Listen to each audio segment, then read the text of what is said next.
10:30। कोई प्यास वगैरह लगी है? कुछ चाय शाय पीने का मूड है? पक्की बात है? जूस मंगवा दूँ? चले मुझे भी मंगवा दें, ठीक है ना, मुझे भी पिलाएं आज। कभी तो ऐसा किया करें कि सारी क्लास जो है वो पैसे जोड़े और पैसे जोड़ के जूस मंगवाए। कोई बात नहीं, हम सादे पानी से भी गुजारा कर सकते हैं, उनको पानी का कह दें। और बस इससे पहले मैं जज्बाती हो गया कुछ ना कुछ कह दूं, मैं ब्रेक लगा लूं।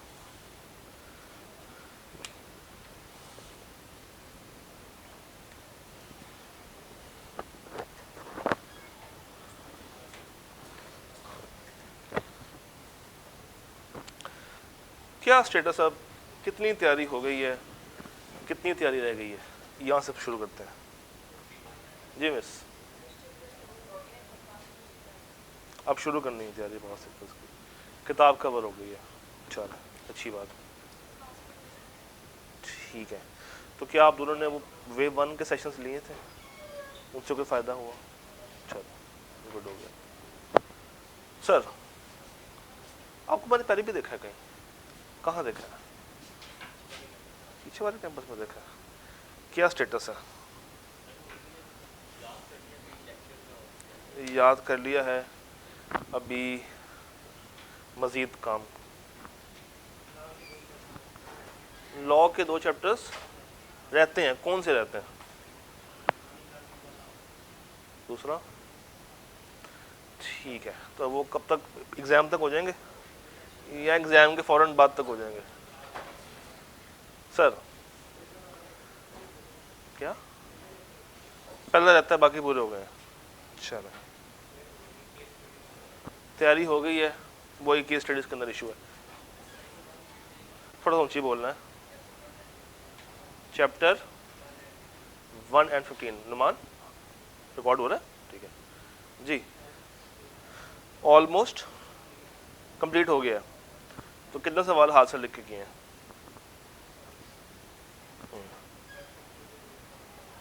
लिखे हैं, और क्या वो चेक भी कराए हैं? तो फिर उस लिखने का फ़ायदा, जब उसको रिव्यू ही ना कराया हो तो ऐसे लिखे हुए का क्या फ़ायदा? वो हो गया, बाकी रह गए, वो रह गया, ठीक है। सर मैं क्या, अच्छा आपने बता दिया, ठीक है जी ब्रदर। चैप्टर 1 और 1, 2 या 3? ठीक है सर। सुबह यानी कि रट्टा सारा साइड पे कर दिया, उस रट्टे में 16, 17, 18 भी कर लिया, 1 भी कर लिया, ठीक है चले गुड जी। वो हो गया, बाकी रह गया, वो रह गया, ठीक है जी सर।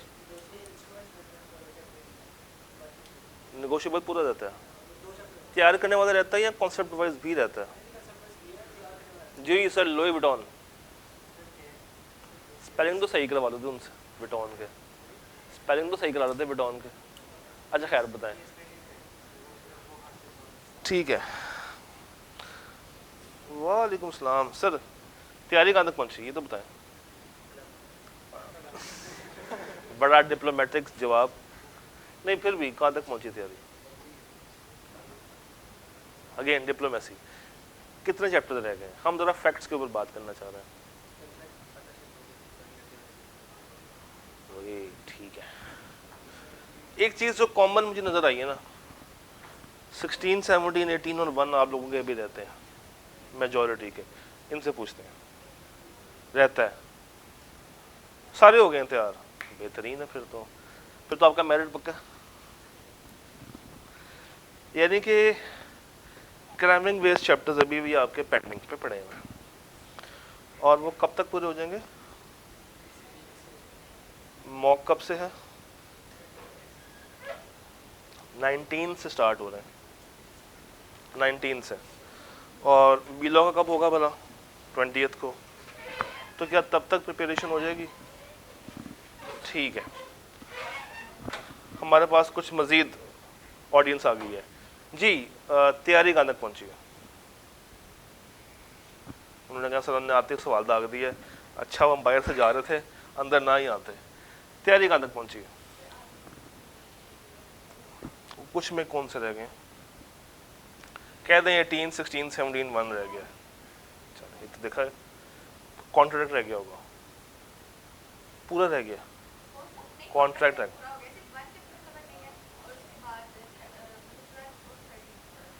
बाकी कवर जी मिस, ये हो गए। अच्छा जी, वही 118 की कहानी चली आ रही है। हाँ, ऑलमोस्ट कवर है,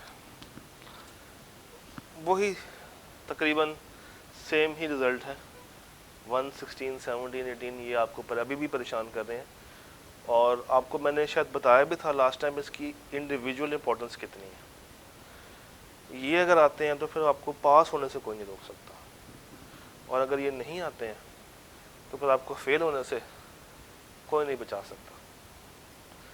अभी इन सेशंस का क्या मकसद है? इससे पहले आप लोगों ने चैप्टर बाय चैप्टर किया, टॉपिक बाय टॉपिक करते रहे। ये 3 दिन मंडे, वेडनेसडे और फ्राइडे हमने 3 फुल फ्लेज अटेम्प्ट्स को देखना है, और पेपर स्ट्रेस कैसे हैंडल करना है, रिप्रोडक्शन वाले सवाल कितने आए हैं, उन सब को ज़रा प्रैक्टिकल अप्रोच के साथ देखेंगे कि ICAP ने क्या कैसे टेस्ट किया आप लोगों के साथ। तो तैयार बैठे? आप में से कितने ऐसे बच्चे हैं जो कि ओवर एफिशिएंट बन के स्प्रिंग टेस्ट का पेपर सॉल्व करके आए?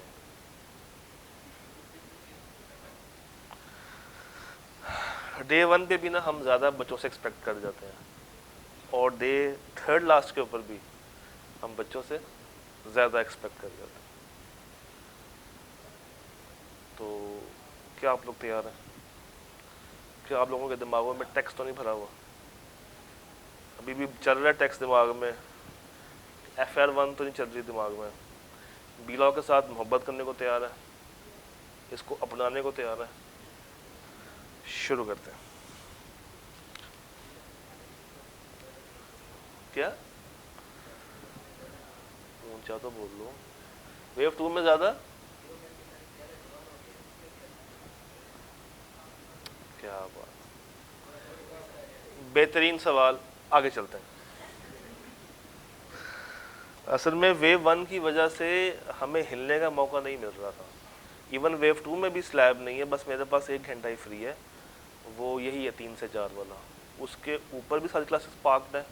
4 बजे आपकी है, 6:45 बजे ख़त्म हो गई, 7 बजे एक और बिलो की क्लास शुरू होगी, फिर 8:30 बजे ऑर्डर की क्लास शुरू होगी, 9:30 बजे C5 की क्लास शुरू होगी, और 11 बजे मेरी आखिरी क्लास ख़त्म होगी। और जब क्लास ख़त्म होगी उसके बाद व्हाट्सएप कहता है कि मुझे उठाओ और जितने बच्चों के सवाल है वो आंसर करो। मैंने आज रात मतलब आज सुबह 3 बजे से रिप्लाई देना शुरू किए थे व्हाट्सएप पे, 5:30 आगे ख़त्म हुआ। तो इस वक्त ये स्ट्रेस का माहौल चल रहा है, ना सिर्फ आपका बल्कि हमारा भी। क्यों? बच्चे अपनी एक्सपेक्टेशंस लेकर आते हैं, तो अगर आपको वो दे के ना भेजा जो आप लोग लेने आए तो फिर क्या फ़ायदा हमारा? ऐसा है कि नहीं? तो इसी खुशी में आप लोग मुझे अब चाय पिला रहे हैं ना। तैयारी कितनी हो गई है? तैयारी कितनी हो गई है? क्या क्या रह गया है? वो तो ले ही लेंगे, चैप्टर रह कौन सा गया? बाकी हो गया, ठीक है जी। सर जी, सर कैसे हैं आप? तैयारी कितनी हो गई है?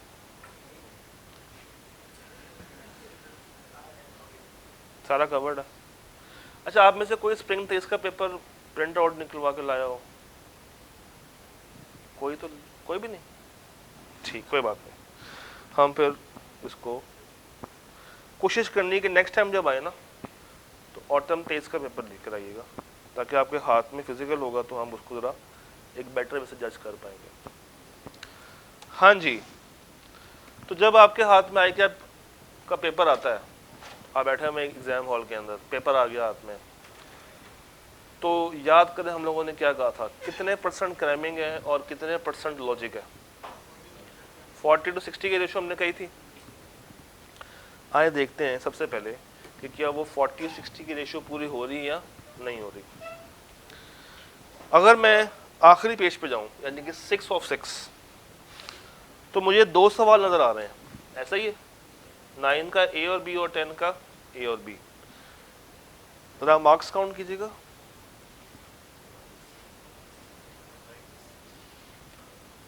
4, 8, 12, 16 और 19। इनमें से कोई सवाल आपको लग रहा हो कि ये लॉजिकल है? कोई सवाल ऐसा है? नहीं। Question 10, define principle of holding out and state it's exception. यानी कि वो पूरा पेज आपसे लिखवाने में इंटरेस्टेड है। For how many marks? और ये सवाल हम लोगों ने देखा था कि ICAP इससे पहले भी 5-6 दफ़ा कर चुका। तो अगर आप बैठे हों इस अटेम्प्ट में और आपको सवाल आ जाए तो आप तो खुशी से पागल हो जाएंगे, क्योंकि वो चीज़ आ गई है जो कि आपको लिखनी आती है। नीचे देखिएगा, identify the which are included in the property of a partnership firm, chapter 13 and chapter 12। Partnership से रटा फॉर हाउ मैनी मार्क्स? 7। ये बातें आती हैं, लिख दी, साइड पे हो गए। नेक्स्ट पेज किया, प्रॉपर्टी वाली सारी बातें लिखी, 3 नंबर के लिए साइड पे हो गए। मुझे बताइए, अगर आपको ये 7 नंबर आते हो तो क्या 7 में से 7 आना पॉसिबल नहीं है? पॉसिबल है, मगर कब? जब आपकी क्रैमिंग एक अच्छी बेस के ऊपर सेट हुई होगी। ऊपर देख लेते हैं, explain product market and geographic market, identify the practices that are considered as deceptive market. Chapter बताएंगे कौन सा? नीचे वाला, ऊपर वाला 18। तो 4 और 4 8, और ऊपर पड़ेगा 4 नंबर क्या है? List any 4 circumstances which the State Bank of Pakistan may revoke। क्या पूछना चाह रहा? कब कब स्टेट बैंक ऑफ पाकिस्तान उस लाइसेंस को रिवोक कर सकता है? सारी बातें पूछ रहा है? नहीं, सिर्फ 4। और चैप्टर कौन सा है? 16। और मैंने क्या कहा था, 16 में से और 18 में से क्वेश्चंस आते हैं। अब 19 नंबर का क्रैमिंग पोर्शन पूरे एक पेज के ऊपर मौजूद है। 19 में से अगर मैं 15 भी ले जाऊं तो पास होने के कितने करीब पहुंच गया? 35 चाहिए। अब मुझे इसके बाद क्या चाहिए पास होने के लिए? 35 नंबर चाहिए। और मेरे पास कितना पेपर अभी भी पड़ा हुआ है? 81। 81 का करें जरा 50%, 40.5। 40.5 तक मैं हासिल कर सकता हूं अगर मैं 50% पे भी जाऊं तो। मगर मुझे इतने भी हासिल नहीं करने हैं। मुझे कितने हासिल करने हैं? और ये 35 पे क्यों आए? क्योंकि हमारा जो क्रैमिंग एरिया था वो स्ट्रांग है। आप मुझे खुद बताएं, 19 नंबर स्ट्रेट छापा और अभी 40 तक हमने काउंट करने हैं। ये कितने हैं? 19। मुश्किल है कोई सवाल इसमें? क्या ये सवाल आज से पहले आए कि आपने टेस्ट नहीं किया अपने पास पेपर्स के अंदर? बताएं, क्या इनमें से कोई सवाल ऐसा है जो कि आज से पहले टेस्ट या इस अटेम्प्ट से पहले टेस्ट ना हुआ? आप कह सकते हैं कि सर ये वाला सवाल नहीं पूछा हुआ, प्रोडक्ट मार्केट और ज्योग्राफिक मार्केट। फिर मैं आपसे एक सवाल करूंगा कि वो पूछता या ना पूछता। हमने क्या कहा था? 16, 17, 18 में से कुछ भी आपने छोड़ना नहीं।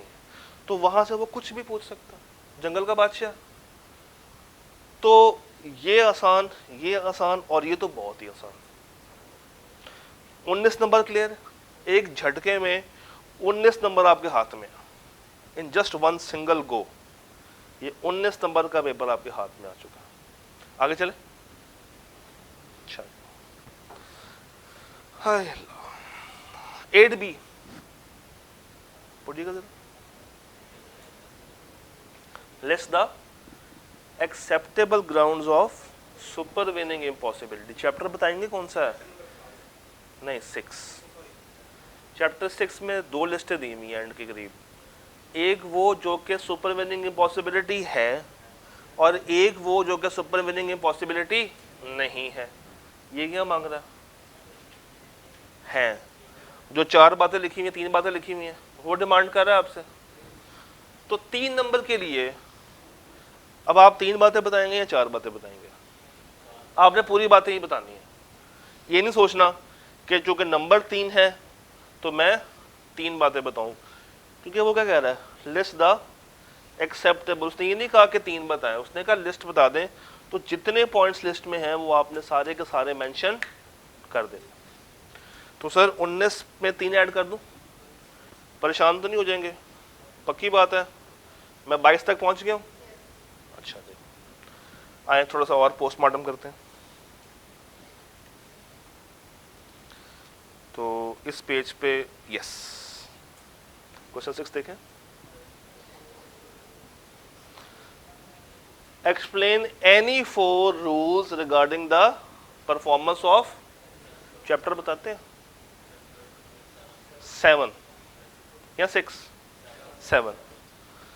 यहां पे वो कह रहा है कितने रूल्स बताओ? 4। तो आप कितने बताएंगे? 4। और नीचे देखिएगा, discuss the enforceability of an agreement when consent is caused by. इसमें क्या पूछ रहा है? वो टेबल जो मैप मिस्टेक का बनता है, याद है वो मैप? तो मिस्टेक का टॉपिक आ गया 4 नंबर के लिए, और 4 नंबर के लिए क्या पूछ लिया उसने? 4 रूल्स। 22 जमा 8 हाउ मच? 30। और अभी तक हम सिर्फ 2 सफ़े देखे हैं, पेज 5 और पेज 6 देखा, और कितना क्रैमिंग पोर्शन मिल चुका है? 30। अब मुझे आपने को एक बात बतानी है, जितने सवाल देखें अगर आपको अभी करने के लिए कहा जाए तो 30 में से कितने मार्क्स हासिल कर सकते हैं? अभी ऐसे ही तैयारी के साथ अगर मैं आपसे कहूं कि जनाब सॉल्व करें, how much you can take it from, कितना निकाल पाएंगे?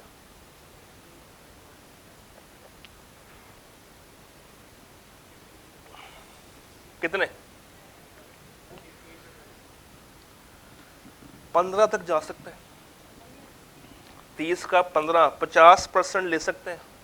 जितनी कम से कम जरूरत है वहां तक हासिल कर सकते हैं। और अगर तैयारी अच्छी हो तो फिर 20 से ऊपर जा सकते हैं, 25 के आसपास जा सकते हैं। 30 में से 25 ले लिए, पास होने के लिए क्या चाहिए? Out of. और उस 70 में से अभी 15 के क्या रह गए हैं?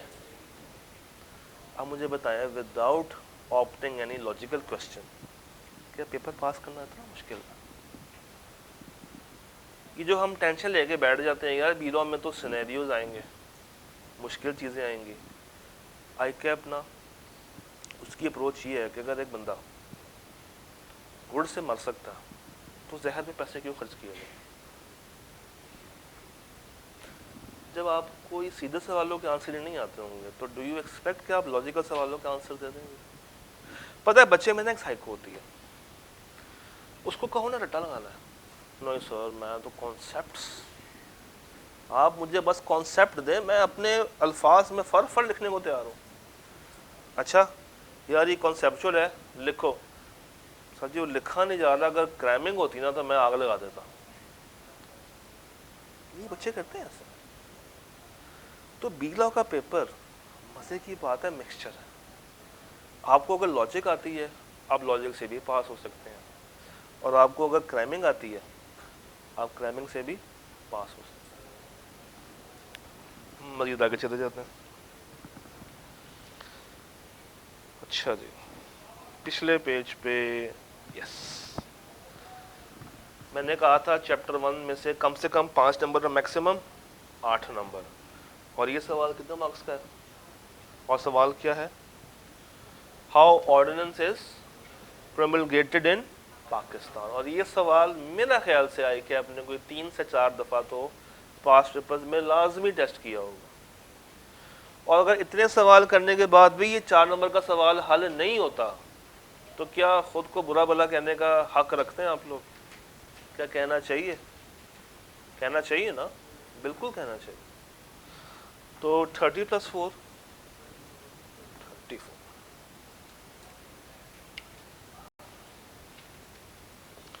ले सर, मुबारक हो, 34 नंबर का सीधा रटा आपके पॉकेट में। 34 का सीधा रटा। आपको एक चीज और याद कराता हूं, हमने कहा था 100 नंबर का पेपर है, 15 के एमसीक्यूज हैं, 85 का सब्जेक्टिव है। इस 85 के 2 हिस्से किए थे, एक 40% और एक 35 का 40%, सॉरी 85 का 40% लेके बताएं आंसर क्या आता है?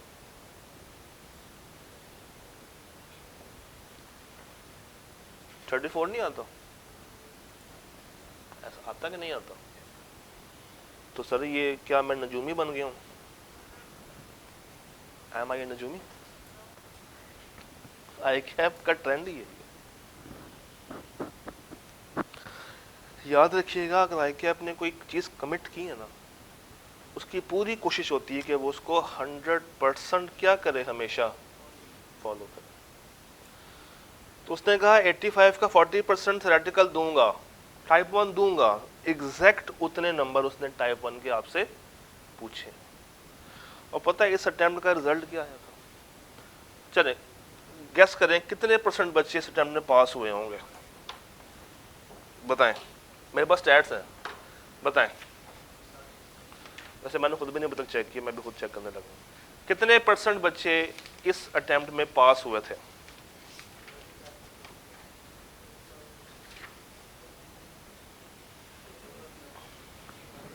आई क्या कहता है, a decrease in the overall result was observed in this session। यानी कि इस सेशन में बहुत सारे बच्चे क्या होते गए, फेल होते गए। इससे पिछली अटेम्प्ट यानी कि ऑटम 2022 की अटेम्प्ट में एज पर द स्टैट्स 41% बच्चा पास हुआ था। कितना?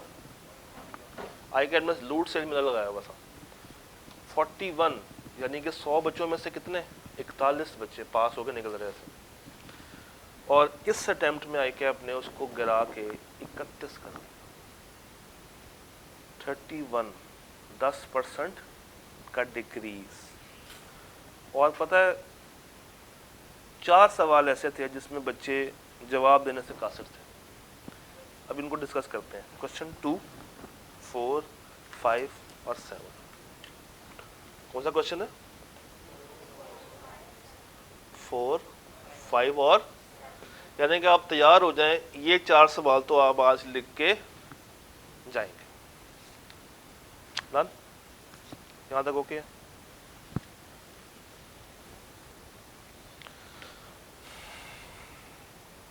ठीक है जी। अब थ्योरेटिकल तो हमने देख लिया, आइए जरा एमसीक्यूज पे चलते हैं। और एमसीक्यूज कवर करने के बाद यानी कि 34 ये कवर हो गए, 15 के एमसीक्यूज तो कितने हो जाएंगे, और उसके बाद बाकी का 51 नंबर देखते हैं। 15 का 40% क्या होता है? 6। तो 6 एमसीक्यूज ऐसे होने चाहिए, 6 नंबर के एमसीक्यूज ऐसे होने चाहिए जो कि स्ट्रेट फॉरवर्ड है। तैयार है? देखते हैं। मुझे बताइए इसका आंसर क्या होगा, जल्दी बताएं। वो कहता है which part of the constitution of Islamic Republic of Pakistan 1973 includes articles related to distribution of revenue between federation and provinces। revenue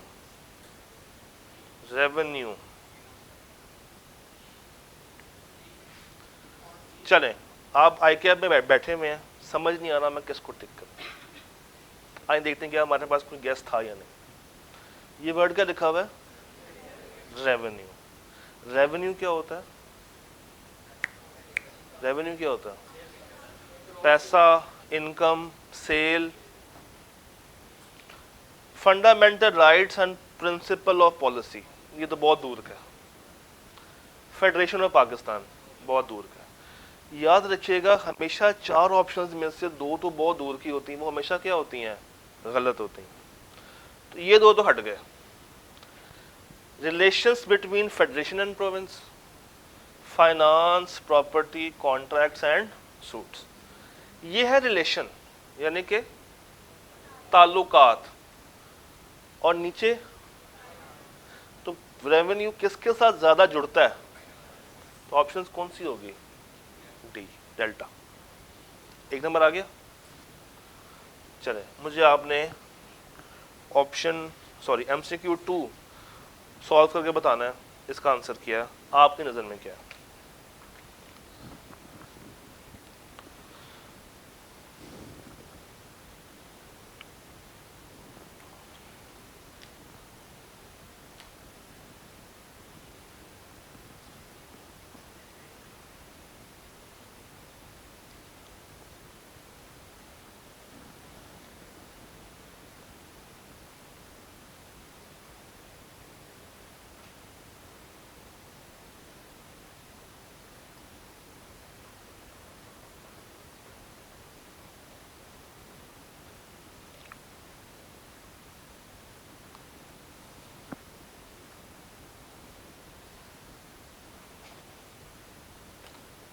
हाँ जी, क्या कहते हैं आप,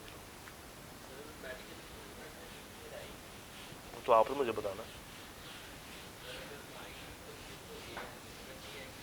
सुबहान अल्लाह। तो क्या है, हम 2 आंसर देकर आ सकते हैं एक में, हम ये लिखकर आ जाएंगे मेरा दिल कह रहा है ए, नहीं तो डी तो पक्का ही पक्का है, ऐसे कर रहे हैं। तो कोई एक ऑप्शन देना, नहीं मजा नहीं आया, कोई एक ऑप्शन बताएं। चले एक काम करते हैं, वोटिंग कराते हैं। आप में से कितने हजरात कहते हैं ए, कितने हजरात कहते हैं बी, है कोई बी वाला? मतलब जब मैं हजरात कह रहा हूं तो उसमें खवातीन भी शामिल हो जाती हैं। कितनी खवातीन, अच्छा जब मैं खवातीन कहूंगा उसमें हजरात शामिल नहीं होंगे। तो ऑडियंस सी पे कितने लोग यस करते हैं? ठीक है, सारे डी वाले हैं, क्यों?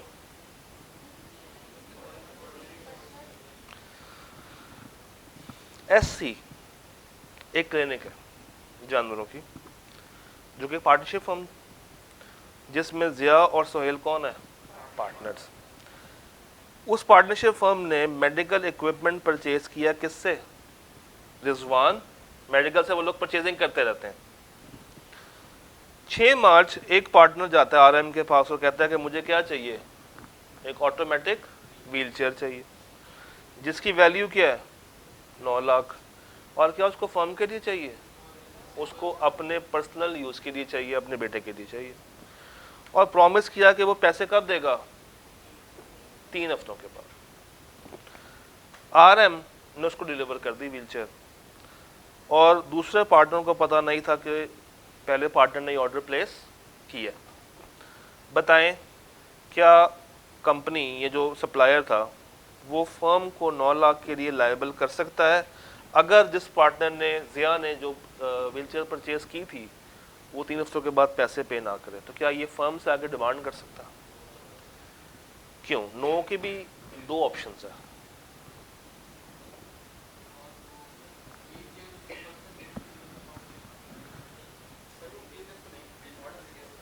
क्यों? तो उनका भी तो काम यही है, मेडिकल इक्विपमेंट्स, क्लिनिक खोल के बैठे हुए हैं। तो क्लिनिक में तो इस्तेमाल होती होगी व्हीलचेयर। हाँ हाँ हाँ हाँ हाँ, यही है। कौन था, कौन था, कौन था? ये क्लिनिक इंसानों की थी, जानवरों की थी। तो अगर मेडिकल इक्विपमेंट खरीदा जाता है जानवरों वाला, तो वो फर्म के ऑर्डिनरी कोर्स का पार्ट बनता। मगर ये किसके लिए क्या खरीद रहा है, इंसान के लिए कुछ खरीद रहा है। तो इसलिए कहा जाएगा कि ये फर्म के ऑर्डिनरी कोर्स का पार्ट नहीं था। अब अगर ये पॉइंट क्लिक कर जाए तो क्या 1.5 नंबर लेने से कोई रोक सकता है? 1.5 नंबर का MCQ है ये, 1 नंबर का नहीं है। 0.5 एक्स्ट्रा दे दी। हाँ,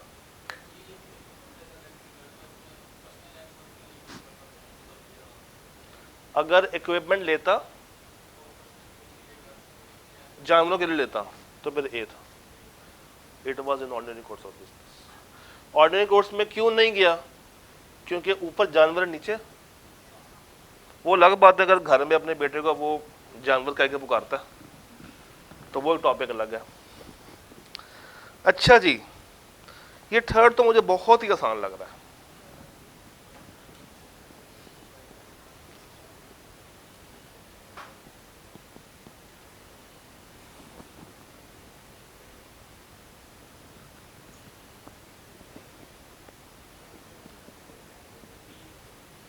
बी, बी चनेसी ने फोर्थ भी कर दो।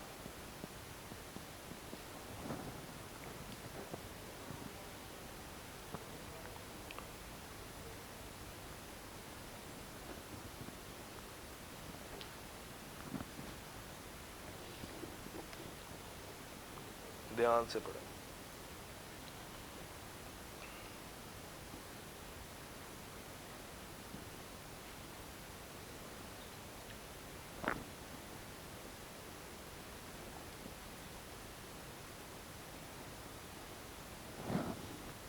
हाँ जी, आवाम की क्या राय है?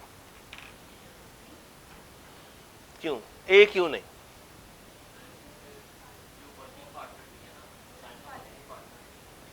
नोटिस किसको दिया जाता है? एक्टिव या वर्किंग पार्टनर्स को। तो इस सवाल में उसने एक हिंट दी, क्या?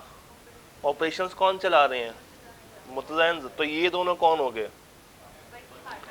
इन दोनों को देना चाहिए, दोनों में से किसी एक को, किसी एक को भी दिया जा सकता।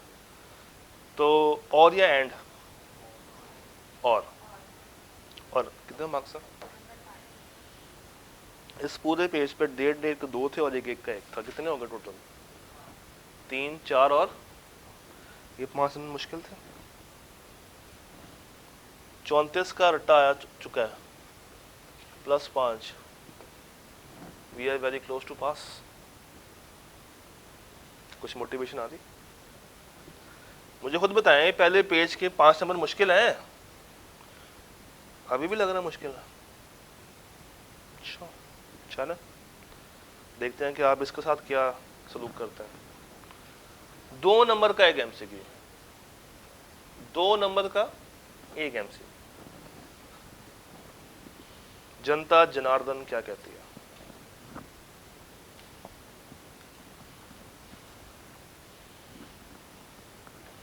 चैप्टर 9 खोल लें।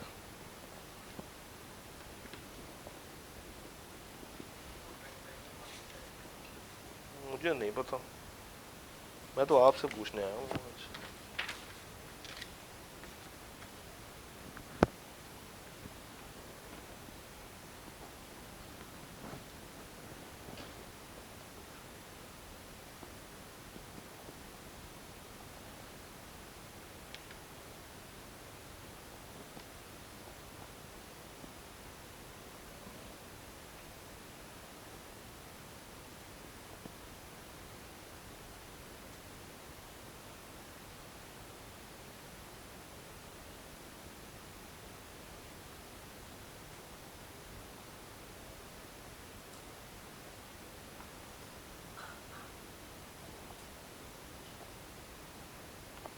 दो नंबर का सवाल है। मैंने चीज़ एक बताई थी कि आपने कैलकुलेटर एग्जाम में साथ, आप समझ आई क्यों बात? एक भाई ने कहा सी 1 लाख रुपया, लिख लेते हैं। सी का हमारे पास 1 वोट आ गया। ए के हक में कितनी है? ए वाले कितने हैं? आप ए वाले हैं और ए में कोई है? ए मल्टीप्लाई, ये मैंने मल्टीप्लाई किया, क्रॉस नहीं किया। ए एनीवन जो ए के हक में हो। बी के हक में कितने और डी के हक में कितने, बताएं।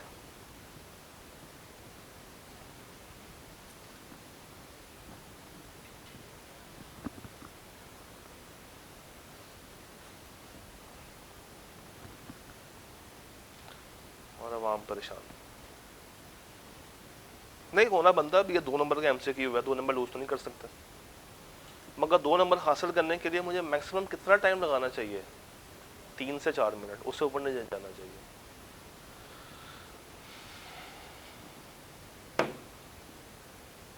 हाँ जी, आपने कहा बी है, यानी कि एग्जाम में पहले आपने ए लिखा होगा, फिर आपने क्रॉस लगाया होगा, फिर आपने कहा ओहो क्या होना चाहिए था? बी। अगर बी सही भी हुआ ना तो आई क्या करेगा? तो लास्ट वाली बातें याद है, जब प्योर आपको पता हो किसका आंसर क्या है, सिर्फ उसी वक्त आपने उसको लिखना है। हाँ जी बताएं मुझे। ले, कभी बी कहते हो, कभी सी कहते हो, कभी ए कहते हो। चले वोटिंग कर लेते हैं। ये तो 2 लाख तो सीधे सीधे है ना, ये वाले कौन से हैं? ये कितने % ऑडियंस इसको मानती है? ये तो आप लोगों ने बताना, मुझे नहीं आता चैप्टर 9। लाख वाले कितने हैं? लाख वाले कितने हैं? लाख वाला कोई है हमें? ठीक है। 85,000 वाले कितने? 2 3 4 5 6 तकरीबन आधी वहां में। और 10,000 वाला कोई? 10,000 10,000 10,001 10,002 10,000 sold. The correct option is 85,000. Yes. कैसे है? Yes.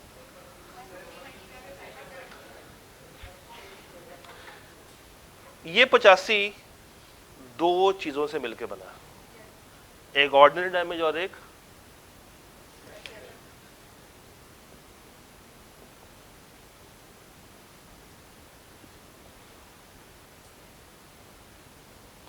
आइए देखते हैं कैसे बना।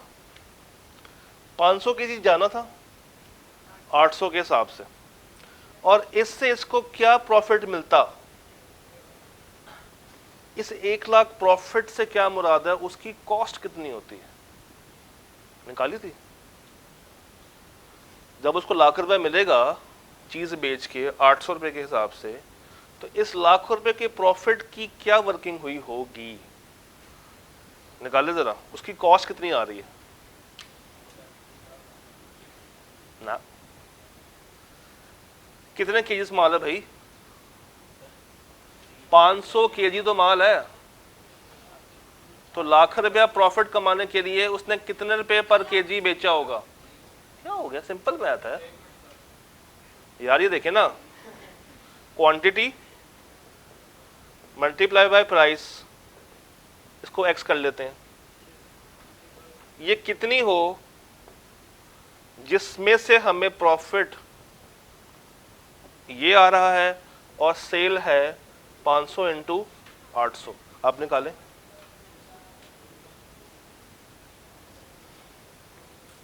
दो सौ ही है ना, तो 200 का प्रॉफिट। 200 के प्रॉफिट से क्या मुराद है? कॉस्ट कितनी? अगर 800 की सेल प्राइस है तो कॉस्ट कितनी होगी? 600। कॉस्ट कितनी होगी? अब नीचे आए। जिसने प्रोवाइड करना था उसका फार्म डिस्ट्रॉय हो गया। उनको लगा कि ये उसको प्रोवाइड नहीं कर पाएंगे, तो उन्होंने मार्केट से उतना ही मीट परचेज कर लिया और अपना काम चला लिया। मगर जिन्होंने प्रोवाइड करना था, जो सेलर है, उन्होंने मार्केट से खरीदा कितने के हिसाब से? इसका मतलब है कि उनको मार्केट से महंगा मिला या सस्ता मिला? 600 का ही मिला। पहले भी 600 का पड़ रहा था और अब भी 600 का ही पड़ रहा। मगर जिनके पास जाना था उन्होंने कबूल किया नहीं किया, तो इनको मार्केट में कितने का बेचना पड़ गया? 650 का। कितने का बेच? 800 का। तो कितना पर केजी नुकसान हुआ? और केजीज हैं कितने? मल्टीप्लाई करें, आ गया 75,000। Incurred additional transportation charges of rupees, ये क्यों ऐड होंगे? इस वर्ड की वजह से। एडिशनल, क्योंकि अगर ये कुछ ना होता तो ये ट्रांसपोर्टेशन चार्जेस पड़ते नहीं पड़ते। ये क्यों पड़ रहे हैं? क्योंकि उसके साथ ये डायरेक्टली अटैच्ड है। तो 75 जमा 10 इज इक्वल टू, अब सवाल आपसे ये है कि ये 2 लाख रुपया क्या था, तो क्या पेनल्टी पेबल नहीं होती? हमने 2 लाख क्यों नहीं लिया? ये कहाँ लिखा हुआ? ये कहाँ लिखा हुआ? कहाँ लिखा हुआ? दिखाएं, दिखाएं कहाँ लिखा हुआ? Which ever is lower. मुझे आप निकाल के दे दें, ठहर जाए, निकाल के दें। आप बुक चेंज करवा दें, आप बुक चेंज करवा दें, मुझे कॉन्सेप्ट निकाल के दें, विच एवर इज लोअर।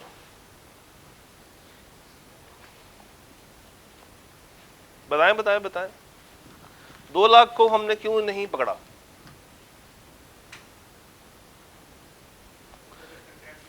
ये 2 लाख क्या है? ऑर्डिनरी डैमेज है, स्पेशल डैमेज है, ये पेनल्टी है। कि अगर हम में से कोई भी पूरा ना कर पाया तो वो दूसरे को क्या देगा? और ये पेनल्टी किसके डिस्क्रिप्शन पे होती है? कोर्ट के। कोर्ट आगे फैसला करेगा कि ये ज्यादा है या कम है, तो इसलिए इसको हमने काउंट नहीं किया। और क्या लिया है? 75 और कितना हो गया? 85। डन। क्या एक्सीड नहीं कर सकता, या सेम करेगा या कम करेगा? डन।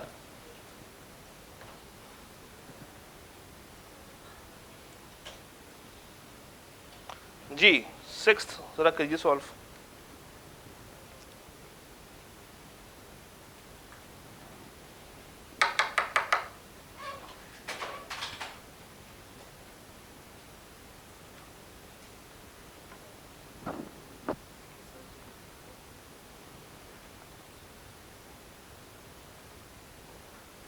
कोड करेगा आपने कहा whichever is lower,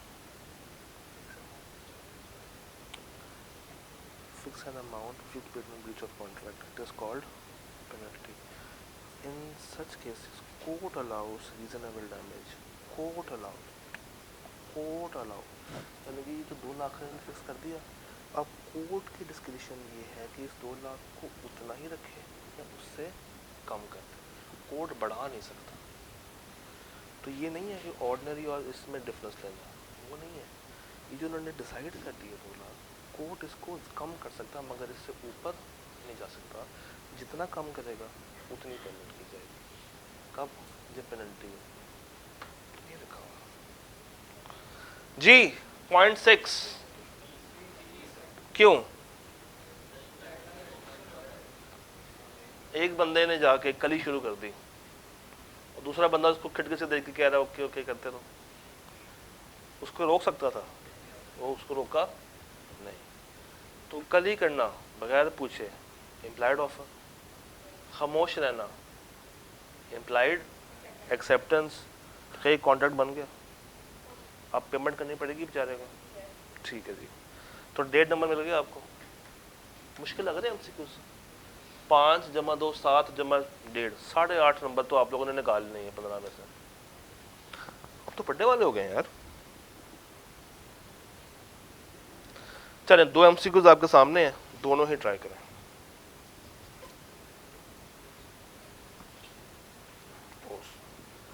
हाँ जी 2 एमसीक्यूज आपके सामने हैं, 7th और 8th।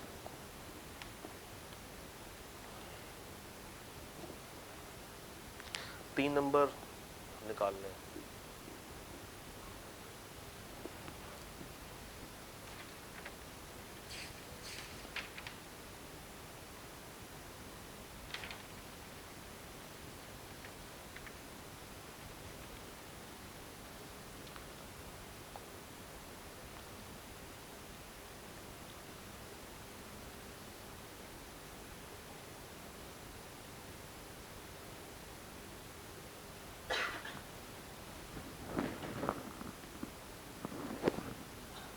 सेवंथ का क्या है?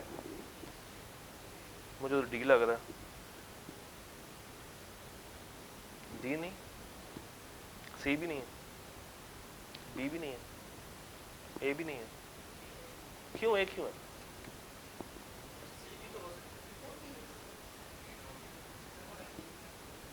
एंटीक लैंप है ना, यानी कि उस तरह का लैंप मार्केट में और अवेलेबल नहीं होगा, तो सी तो फारिग हो गया। फिर ए है, जब उसने बेच दिया तो अब वो परफॉर्म करने से क्या हो गया है, impossible.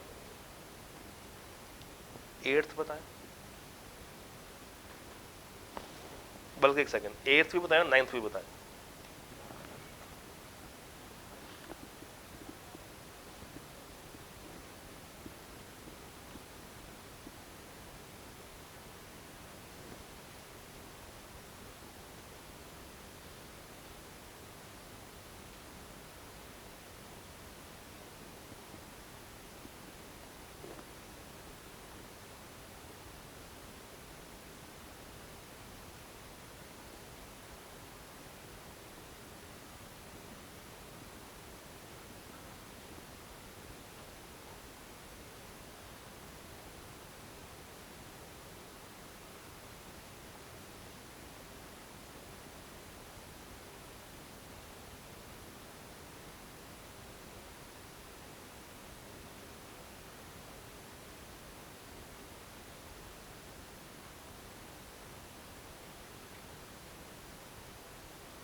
A B C D, ए वाले कौन कौन है, हाथ खड़ा करें, जो ए पे हैं वो अपना हाथ खड़ा कर सकते हैं, एक दो और बस दो। बी वाले कितने हजरात हैं, बीटा वाले कितने हजरात हैं, कोई भी नहीं, आप है। सीटा आई मीन चार्ली वाले कितने हजरात, दो, ठीक है, मेजॉरिटी। डेल्टा वाले, ये चार्ली वाले इतने मेजॉरिटी में क्यों एकदम से, क्या रीजन है आपको, क्यों लग रहा है कि इसका आंसर वाकई में सी है?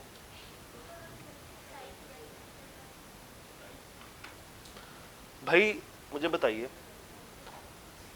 सबसे पहले क्या होती है, ऑफर, ऑफर हो रही है, कहाँ पे होती है,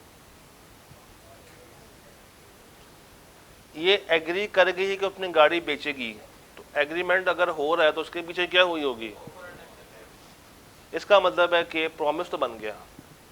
अब प्रॉमिस में क्या ऐड करूं, कंसिडरेशन ऐड करूं।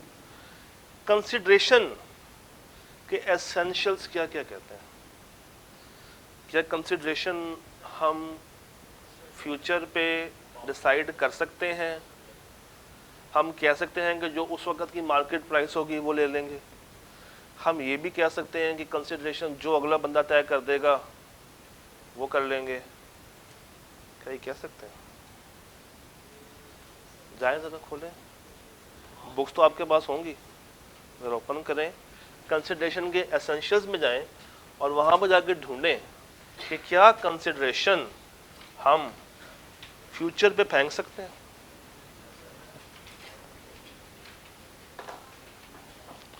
कीपिंग इन माइंड के कॉन्ट्रैक्ट पूरा उस वक्त होता है जब कोई चीज़ अनसर्टन ना हो।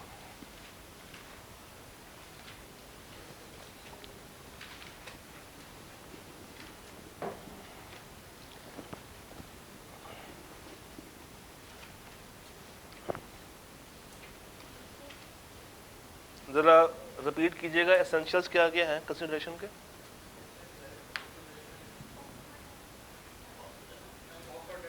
पास्ट, प्रेजेंट, फ्यूचर, ठीक है, मे बी फ्रॉम और any other person, any other person, at desire of promisor, और कोई वैल्यू में होनी चाहिए, फ्री में ना हो, इनएडिक्वेट और मस्ट बी रियल। यानी कि कंसिडरेशन मैं भी तय कर सकता हूँ और मेरे बिहाफ पे कोई और भी तय, मगर दूसरी पार्टी को वो कंसिडरेशन माननी पड़ेगी। मुझे ये बताइए, एग्रीमेंट किस चीज़ का हो रहा है? गाड़ी क्या ऐसी चीज़ है जिसकी मार्केट वैल्यू नहीं होती? क्या इसकी मार्केट वैल्यू लगवाई जा सकती है जाके? ये हो ये रहा है कि दो बहन भाई कह रहे हैं कि जो तीसरा भाई डिसाइड कर देगा उसके ऊपर हम लोग गाड़ी बेच देंगे। तीसरे भाई ने जाके प्राइस कब डिसाइड की है? यानी कि 2 हफ्तों के बाद। और असल कॉन्ट्रैक्ट की बुनियाद कब रखी गई है? 5 तारीख को, तो कॉन्ट्रैक्ट 5 को माना जाएगा या 20 को माना जाएगा? 5 को माना जाएगा। बुनियाद रख दी है, एग्रीमेंट हो गया, और डेफिनेटली जब एग्रीमेंट हुआ होगा तो उसकी दीगर वैलिडिटी भी होगी, कॉन्ट्रैक्ट तो बन ही गया होगा 5 तारीख को। जब कॉन्ट्रैक्ट बन गया, मगर कंसिडरेशन क्या है उसमें अभी तक? अनसर्टन। और ये कोई ऐसी चीज़ नहीं है जिससे आप मार्केट में उसके वैल्यू लगवा नहीं सकता। गाड़ी एक ऐसी चीज़ नहीं है जिसकी मार्केट वैल्यू इजीली अवेलेबल ना हो। ये बात समझ आ रही कि नहीं आ रही? इसका मतलब है कि 5 तारीख को इनको चाहिए था कि उस गाड़ी की वैल्यू लगवा लेते। जो भाई पे छोड़ बाउंड कब हो गई है? 5 को। तो क्या अब ये बैक ऑफ कर सकती है? नहीं। ऑप्शन क्या था? सी। अच्छा, अगला एमसीक्यू था, मैं ज़बानी बता देता हूँ। नेगोशिएबल इंस्ट्रूमेंट में जो डेथ की बात होती है, क्या वो एक वैलिड टाइम काउंट करता है या नहीं करता? करता है। अच्छा, शादी, मैं इसकी शादी के बाद पेमेंट कर दूंगा, मैं इसकी शादी के बाद पेमेंट कर दूंगा, वो अनसर्टन है। शादी होती है नहीं होती है, वो क्या है? अनसर्टन है। मगर डेथ सर्टन। तो जो 9th है उसका ऑप्शन क्या होगा? डेल्टा।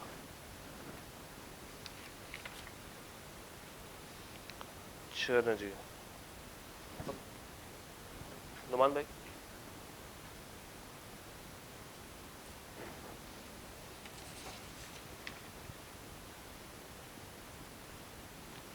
वो क्या था? 2457 था ना? असल में उसमें आई के अपने भी कुछ ज्यादा की थी। अच्छा जी, जी अब आपके पास 10th एमसीक्यू शो हो रहा है। ज़रा वर्किंग करके बताएं 1 नंबर के लिए क्या रेलेवेंट डेट आप देखेंगे?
कीपिंग इन माइंड का ये पोस्टर रूल नहीं है।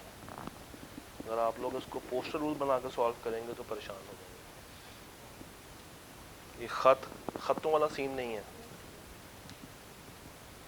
सवाल में घुमाने की कोशिश की है, पोस्ट का वर्ड यूज कर रहा है, डिफरेंट डेट्स भी डाल रहा है, मगर this is not poster rule. See, मुझे तो डी लग रहा है, 6 मार्च। चले मैं इसको आसान कर देता हूँ। सी किसने कहा था? मैंने आपके पैसे देने हैं और आप मेरे पास पैसे लेने के लिए आए 5 तारीख पे। मैंने कहा अभी मेरे पास कैश नहीं है, मैं आपको ऑनलाइन डिपॉजिट कर देता हूँ। क्या कर देता हूँ? मैंने मिज़ान बैंक की ऐप खोली, आपका अकाउंट नंबर ऐड किया, पेमेंट कर दी, मेरे बैंक से डिडक्ट होगी मगर इनके अकाउंट में पहुंची नहीं। इनके अकाउंट में क्यों नहीं पहुंची? कुछ इंटरनेट के इश्यूज चल रहे थे। इनके अकाउंट में ट्रांसफ़र हुई अमाउंट अगले दिन जाके। मुझे ये बताइए, डेट उस दिन डिस्चार्ज हुआ जिस दिन मैंने पेमेंट की, या उस दिन डिस्चार्ज हुआ जिस दिन इनके अकाउंट में पैसे गए?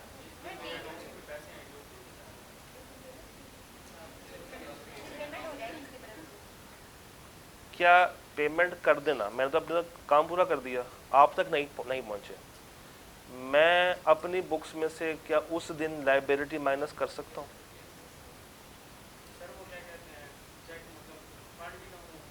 नहीं, पैसे हैं, पैसे हैं, फ्रॉड नहीं करना। आपने देखे भी हैं, आपने अकाउंट में देखे भी हैं पैसे, मैंने पेमेंट कर भी दी है, उसका स्क्रीनशॉट भी आ गया है कि आपके पैसे ट्रांसफ़र हो गए, मगर आप तक वो पैसे पहुंचे नहीं। आप तक पैसे पहुंचे हैं अगले दिन जाके। मैं अपनी बुक्स में से ये पैसे उसी दिन माइनस करूंगा जिस दिन मैंने आपको पेमेंट कर दी, मगर आप अपनी बुक्स में से कब माइनस करेंगे? जब आपको पैसे। तो मुझे बताइए किस दिन ये चेक भेज रहा है, तो पेमेंट किस दिन रिकॉर्ड होगी? 26। पेमेंट कब रिकॉर्ड होगी? 26 को रिकॉर्ड।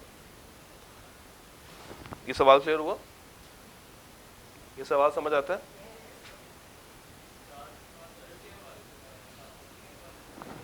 अली के वाले से कर रहा था ना। अली ने पैसे देने थे 5 लाख रुपए, किसका? बिलाल का। तो अली का डेट कब डिस्चार्ज हुआ होगा?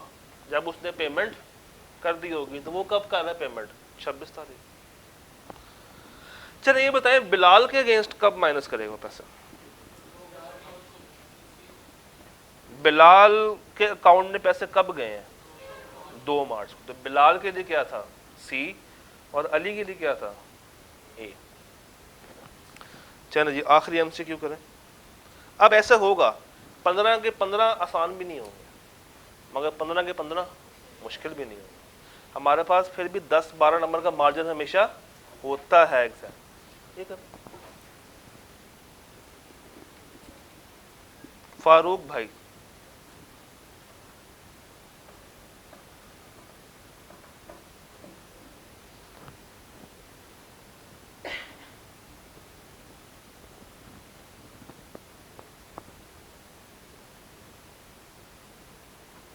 अब मुझे खुद बताएं तो, बस सोच के 1 सेकंड उसको होल्ड करें। आप लोग पेपर देके आए, आते साथ ही एमसीक्यू का सलूशन चाहिए, एमसीक्यू का सलूशन चाहिए। अब किसी टीचर ने किसी और नज़रिए से बनाया होगा, किसी ने। अब शायद इससे पिछले सवाल में किसी ने वो 10,000 ऐड किया, किसी ने वो 10,000 ऐड नहीं किया, तो आंसर कैन बी 75 और आंसर कैन बी 85। अब अगर आपने लगाया था 85 और एक सोल्यूशन आया जिसमें लगा हो 2 लाख, असल में ठीक किसका था? आपका। मगर वो सोल्यूशन देके आप क्या हो गए? पैनिक कि मेरा एमसीक्यू क्या हो गया? गलत हो गया। तो वो सोल्यूशन आपको यहाँ पैनिक करेगा, या जो आपने सही भी किया, जो आपने गलत भी किया है, शायद उसको भी वो क्या कहे कि वो ही ठीक था। तो तभी हम कहते हैं कि आपने पेपर के फौरन बाद सोल्यूशन पे नहीं जाना। क्या करना है? नहीं जाना। हाँ जी,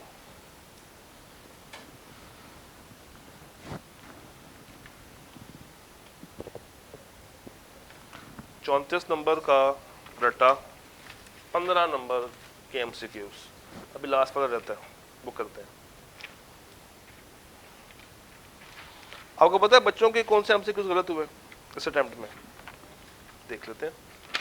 आईक्यूब कहता है, जब तक ये ऑन हो जाए, परफॉर्मेंस इन एमसीक्यू नंबर 4, 5, 8 और 10 वॉज बिलो एवरेज। 10 तो यही है ना, डेट्स वाला। उसके बाद 8 कौन सा बना? कॉन्ट्रैक्ट कब बना? एक सेकंड में परी की बात पूरी कर लूँ। उसके बाद क्या था? 5 क्या था? पैसों वाला। और इसके बाद 4 में क्यों बच्चों ने गलती की होगी? ये तो आसान सा था, क्योंकि इसमें 3 भी थे और भी था और एंड भी था, तो बच्चे के पास कंफ्यूज होने के काफी मौके थे। आईक्यूब कहता है it is advise to write only the correct option.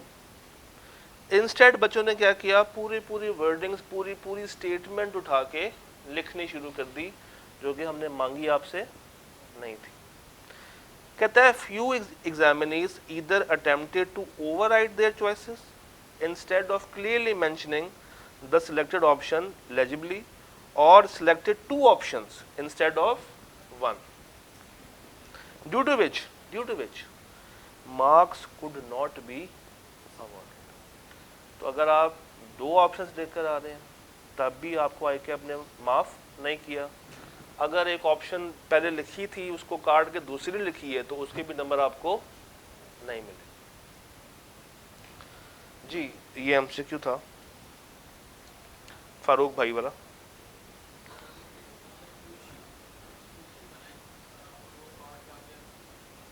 यानी कि आपने एक MCQ गलत किया, उसको ठीक करने के बजाय आपने पूरा काट दिया, पूरा सवाल काट दिया।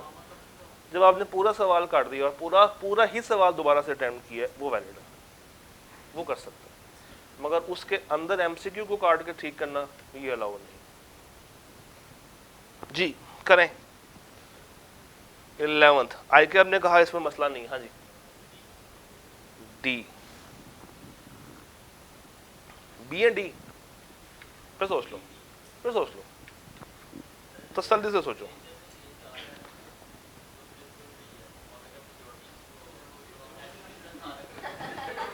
वही बात होगी ना कि बच्चों ने जब 2 MCQs लिखे, ICAP ये तो कह रहा है कि इस तरह का कॉन्सेप्ट हमें नहीं बताना, पहले अपना कॉन्सेप्ट सीधा करो फिर मुझे इसका जवाब दो। देखे सोचे, आराम से सोचते हैं, जल्दबाजी थोड़ी है।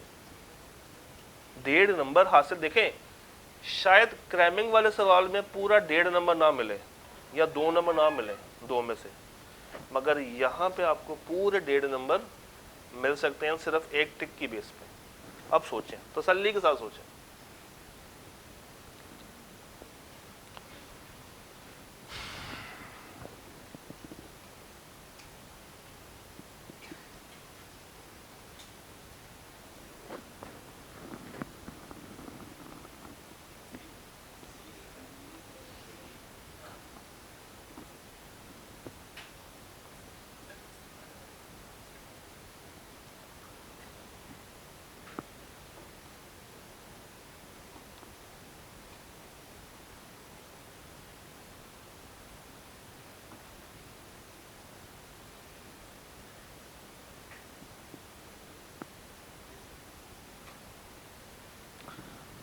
Farooq Brothers is a trading firm having how many partners?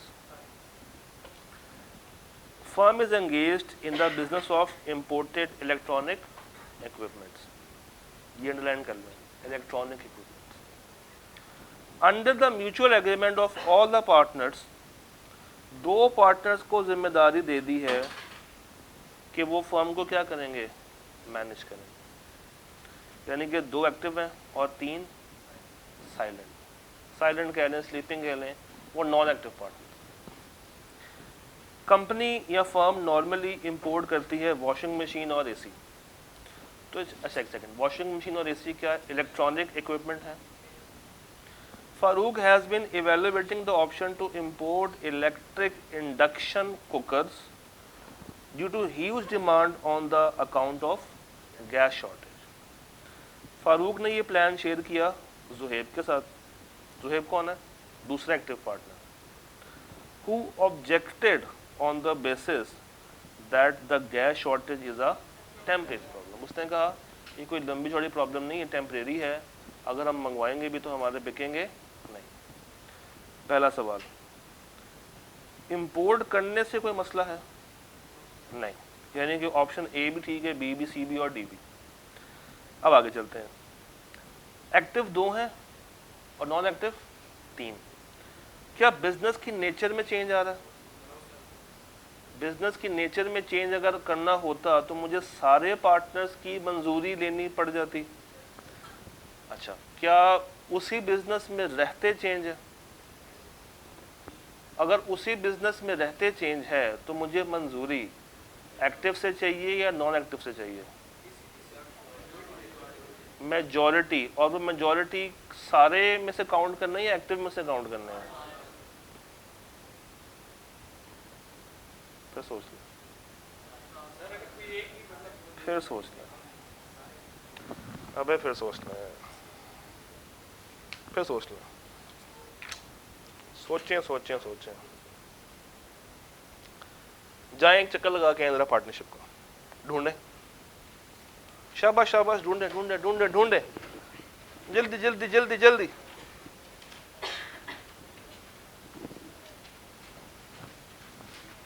जल्दी जल्दी जल्दी जल्दी।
हाँ जी,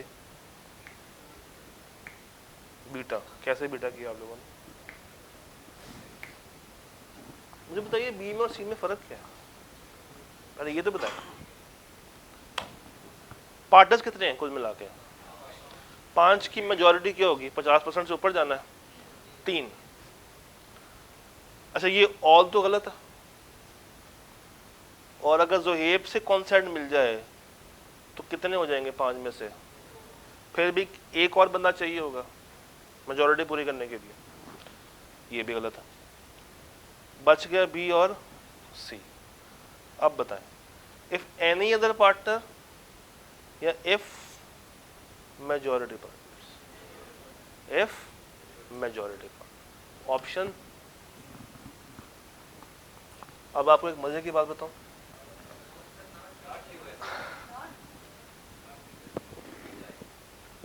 अब पता चला आई कैप क्यों घुमाता।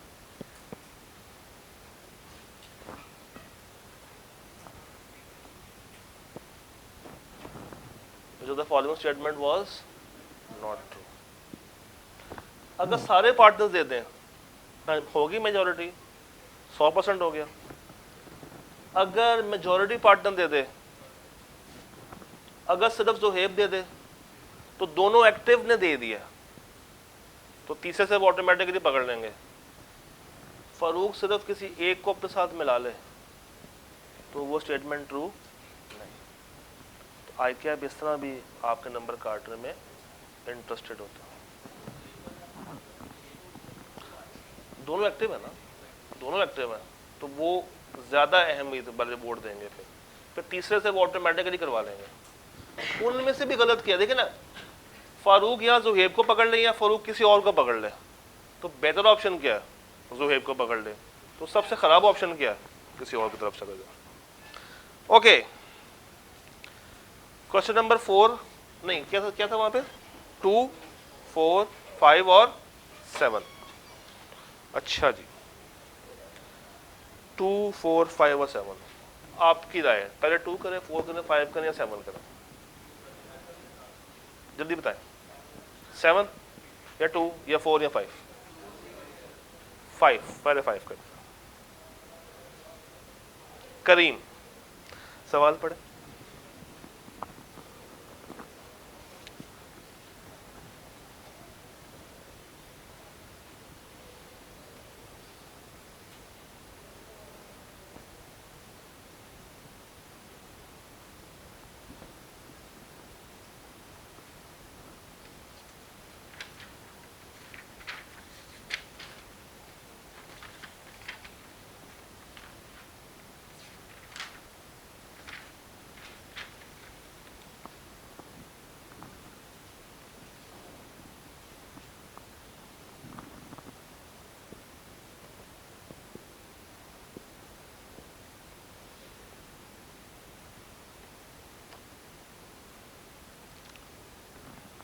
पार्ट ए से मुझे बताइए टॉपिक कौन सा?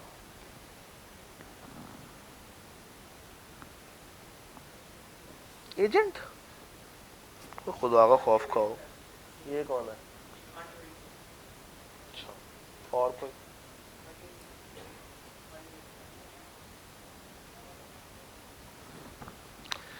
करीम एक 90 साल का किसान, कहाँ रहता है?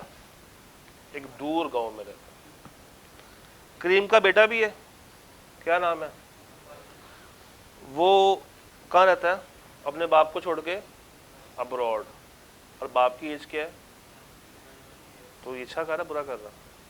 बुरा कर। उसने क्या किया, अपने फादर के लिए एक मेडिकल अटेंडेंट हायर किया। उसका नाम क्या है?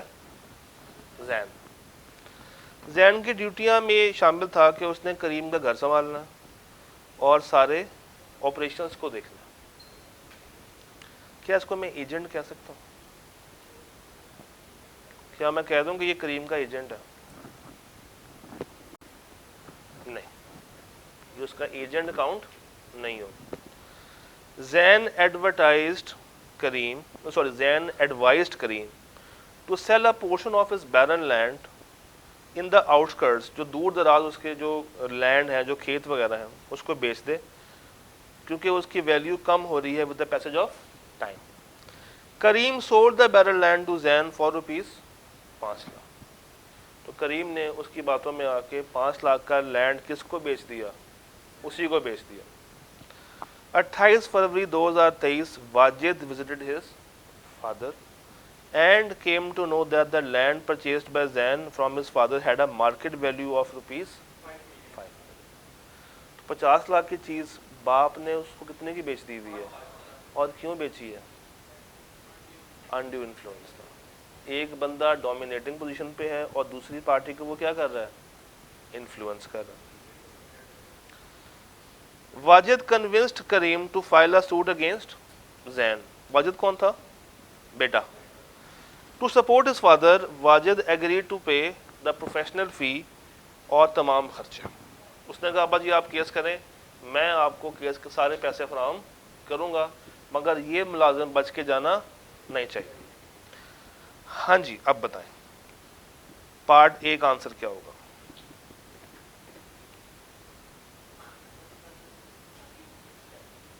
सबसे पहले आप बताएंगे कि इन दोनों के बीच में there exist a undue influence. वो कैसे होता है? एक डोमिनेटिंग पार्टी है, एक सबमिसिव पार्टी है। जो डोमिनेटिंग पार्टी है वो अपनी पोजीशन का फ़ायदा उठा के सबमिसिव पार्टी को कंट्रोल कर रही है। वो सारी कहानी आपने लॉ में एक्सप्लेन कर दी। फिर आता है नीचे एक्सप्लेनेशन। उसमें आप ये बताएंगे कि 90 साल का बाबा है, उसने फिड्यूशरी रिलेशन, देखें मेडिकल अटेंडेंट में और मरीज में एक रिश्ता था, कौन सा? फिड्यूशरी रिश्ता था। वो वाली बात बता दी। यस,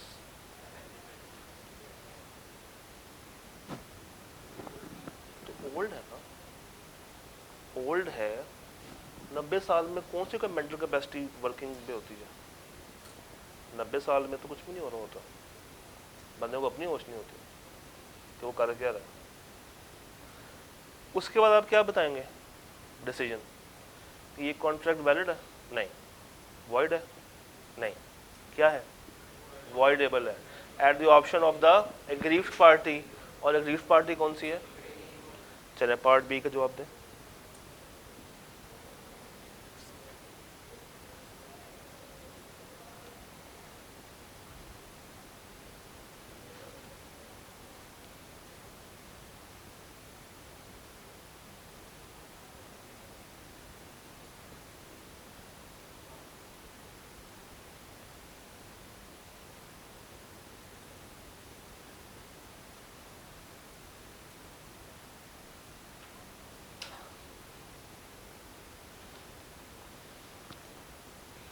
पार्ट ए में लैंड वापस मिल गया किसको? करीम को। और जो डैमेजेस हैं वो equal and to the expenses. Karim ने प्रॉमिस किया अपने बेटे से कि अब ये लैंड मैं किसको दूंगा? तुम्हारे नाम पे ट्रांसफ़र कर दूंगा, और जो तुमने खर्चा किया है केस करने पे वो भी तुम्हें क्या करूंगा? रीइंबर्स करूंगा। एक वादा कर रहा है या दो वादे कर रहा है? दो वादे कर रहा है। लैंड ट्रांसफ़र करना, क्या कोई फॉर्मल एग्रीमेंट हो रहा है?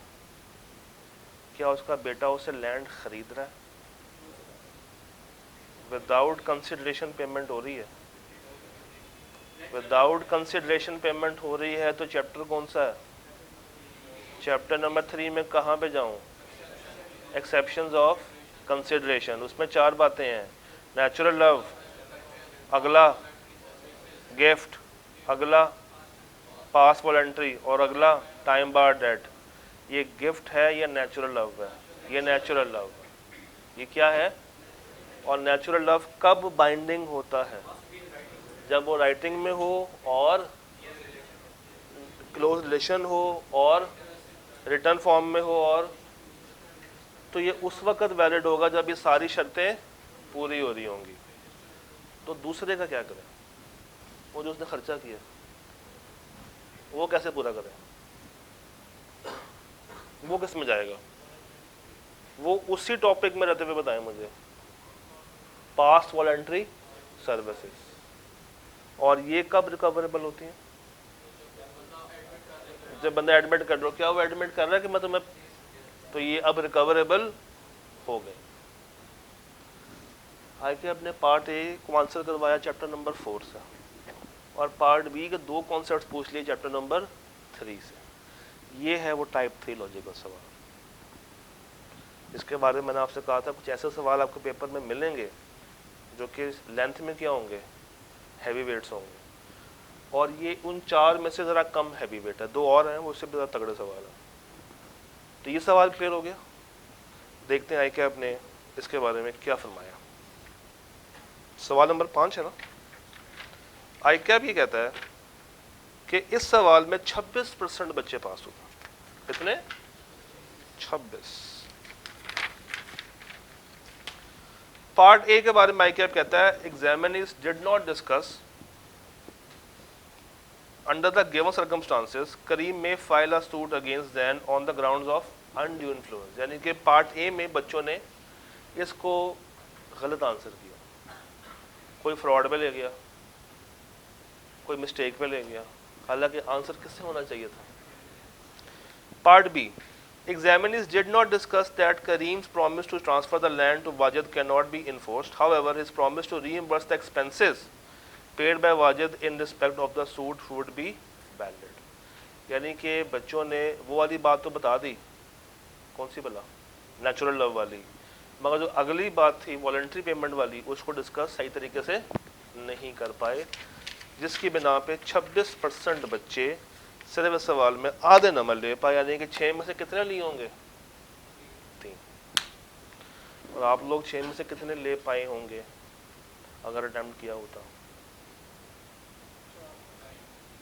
4, 5, 2, 1, 1.5, आधा। पता है इसमें से एक ऐसा सवाल भी है जिसका रिजल्ट, सवाल का रिजल्ट 2% है।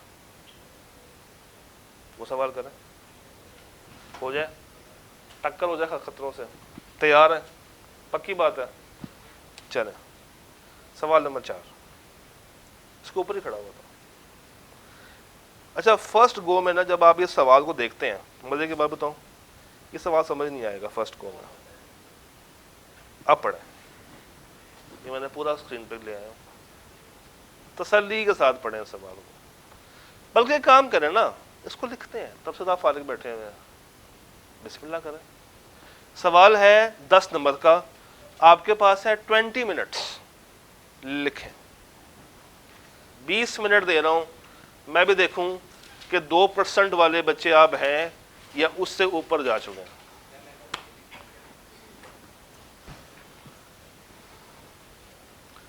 जब आप सवाल को पढ़ेंगे ना, आपको FAR 1 वाली फील आएगी, मगर सवाल भी होगा।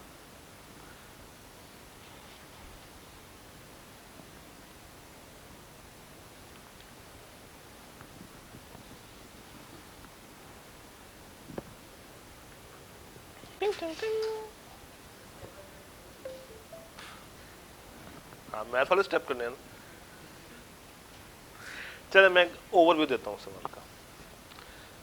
2 इदारे हैं, एक इदारे ने सोलर एनर्जी सिस्टम बाय करना है। अच्छा, बाय किसने करना है? एसटी ने। और प्रोवाइड कौन कर रहा है? पी। तो ऊपर की 4 लाइनों में तो कोई मसला नहीं है, यह है। प्राइस बताइए भी कितनी है? 12 मिलियन। अच्छा, 12 मिलियन का 1 गो में पेमेंट हो रही है? नहीं, 3 किस्तों में है। जब डिलीवरी करेंगे तो 50%, जब सेटअप कर देंगे तो 20%, और जब वो चलना शुरू हो जाएगा तो उसके 1 महीने के बाद कितना? बाकी का 30%। यहां तक तो कोई इशू नहीं है सवाल में, सिंपल है। अंडर द एग्रीमेंट, अब यहां पे चैप्टर नंबर 9 खुला।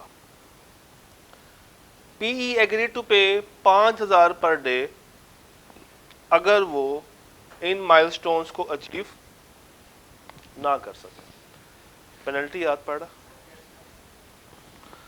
तो एक पार्टी ने कहा कि अगर हम इन टाइमलाइंस को मीट ना कर सके तो हम क्या करेंगे? पर डे 5,000 रुपया। दूसरी ने क्या कहा? अगर हम तुम्हें टाइम पे पैसे ना दे सके तो हमारे भी पेनल्टी क्या है? 1% per month. On the date of agreement, जब एग्रीमेंट बन रहा था तो कोई टैक्स वगैरह उस पर इम्पोज नहीं किया गया, मगर 10 दिसंबर 2022 गवर्नमेंट ने इम्पोज कर दिया क्या? 16% का कस्टम ड्यूटी। मुझे बताइए, इसको ऐड करने से क्या कॉन्ट्रैक्ट प्राइस बढ़ी होगी या कम हुई होगी? तो जो सप्लायर है वो बहाना लगा सकता है क्या कि अब वो मुझे महंगा पड़ रहा है, मेरे लिए उसको बेचना प्रॉफिटेबल वायबल नहीं है। चैप्टर 6 के अंदर अगर मैं जाऊं तो क्या ये उसको सुपर विनिंग इम्पॉसिबिलिटी काउंट करेगा? नहीं करेगा। यानी कि ये बहाना लगा के वो बच। On 26 December the consignment of solar panels arrived in Pakistan. PE shared the new structure of duty with ST. उसने कहा ये ड्यूटियां पड़ गई हैं, and demanded the additional payment of 1.5 million. क्या ये पैसे वो डिमांड कर सकता है? नहीं। अब discuss the relevant positions of ST and PE. अब आपने पहले एसटी बन के सोचना है और फिर पीई बन के सोचना है। Under each of the following situation, यानी कि इसमें भी एसटी बनना है और पीई बनना है, और इसमें भी एसटी बनना है और पीई बनना है। पहला क्या है? पहला part, on 27 December 2022 ST refuse to pay the custom duty and रोक दिया पीई को from accessing the site due to the price dispute. अब जरा पॉइंट 2 को छोड़ के पॉइंट ए सॉल्व करें। पॉइंट 2 को छोड़ दें, अब पॉइंट ए निकालें। अब सोचें क्या करेंगे पॉइंट ए में से, अब पॉइंट 1 में से। एसटी बन के भी सोचें और पी बन के भी सोचें।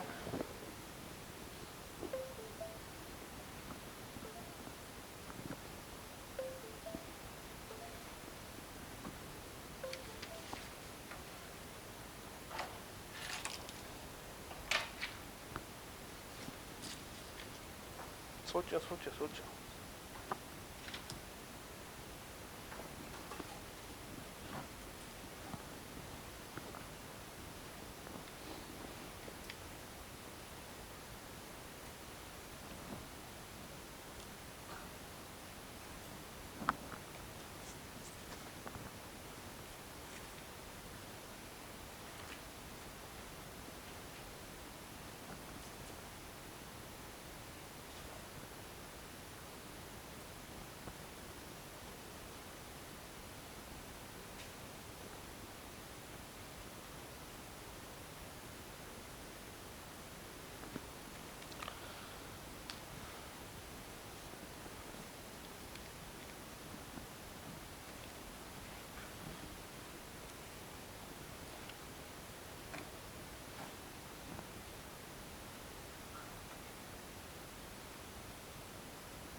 इस तरह का सवाल मतलब कब करना होता है?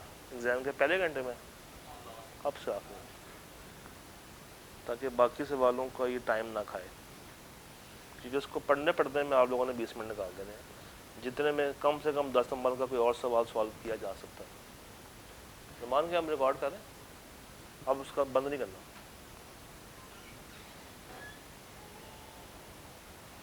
कितनी देर से आए हैं आप? पेपर नहीं पास करना आपने?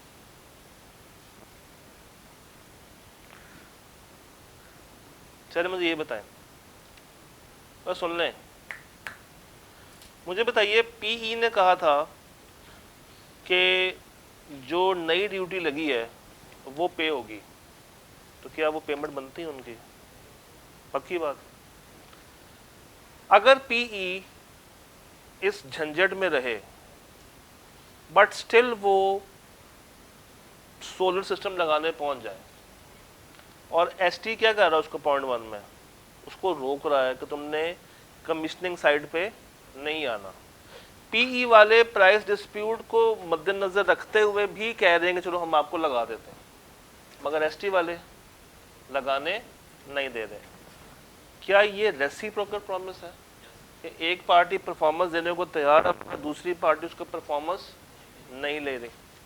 तो अगर एक पार्टी परफॉर्मेंस देने को तैयार है, दूसरी पार्टी नहीं एक्सेप्ट कर रही, तो क्या जो पार्टी तैयार है उसको वॉइडेबल बना सकती है?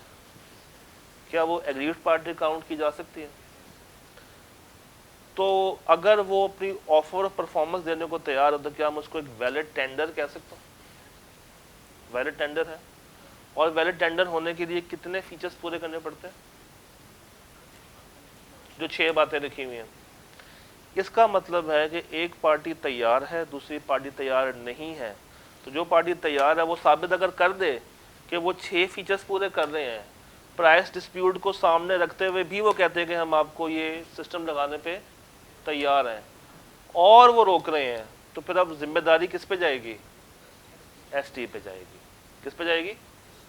अब इसको सामने रखते हुए मुझे बताइए कौन कितना डैमेज देगा?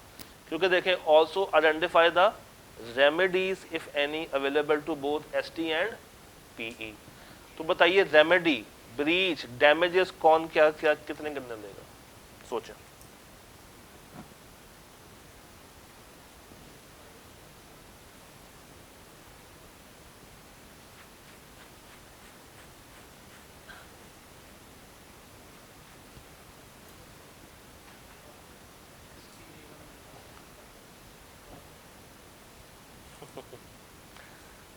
फिर सोचें, पेनल्टी कब होनी थी?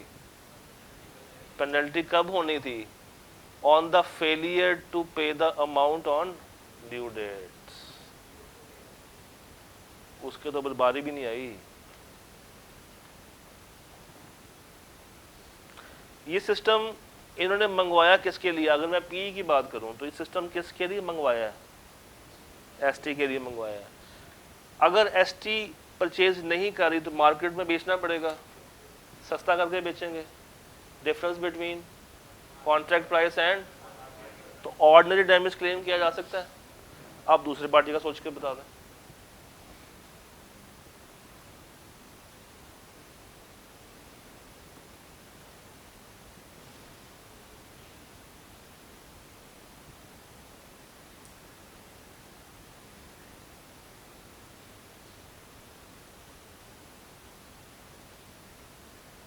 किसी भी हालत में वो जो 16% का कस्टम ड्यूटी है, क्या वो पेएबल होगा?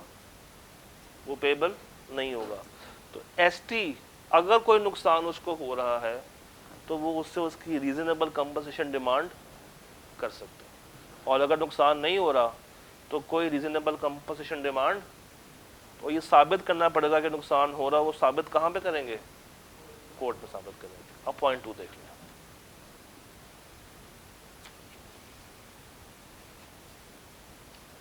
अब पॉइंट 2 आप लोग करेंगे।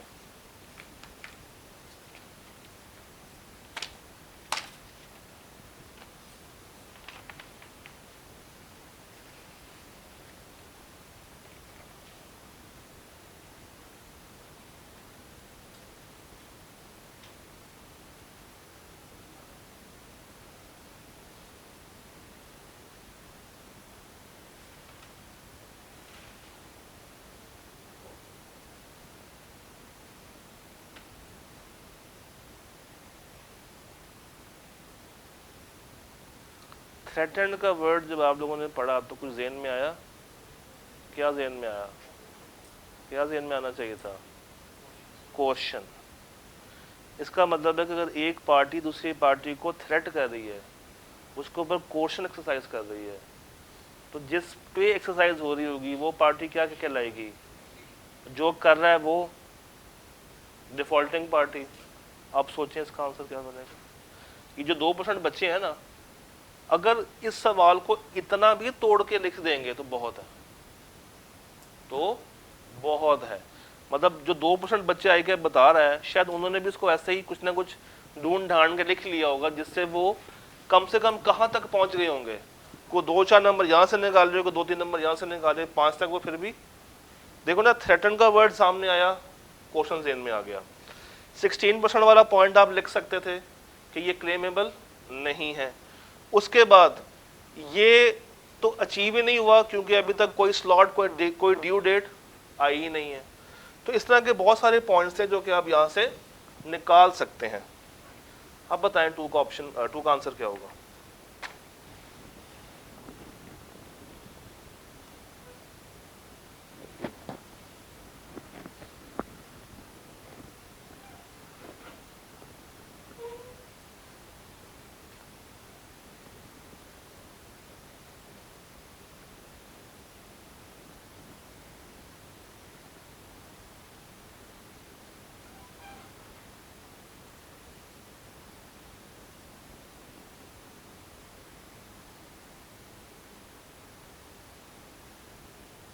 सेकेंड लाइन का एक वर्ड पढ़ें, रीइम्बर्स्ड कस्टम ड्यूटी। ये रीइम्बर्स क्या होती है? जो कस्टम का खर्चा हुआ है 1.5 मिलियन, वो उसको क्या करना, जब एक दफा वापस कर देंगे तो इम्प्लाइडली हमेशा इनको वापस करना पड़ेगा। जब एक दफा वापस कर दिया, वो चीज जो कि असल कॉन्ट्रैक्ट में शामिल नहीं थी, एक दफा वापस करने पे क्या होगा? अब वो लोग चौड़े हो जाएंगे। अब जो जो खर्चा पड़ेगा अलग से, वो क्या कर रहे होंगे, इनसे क्लेम कर रहे होंगे। सोचें।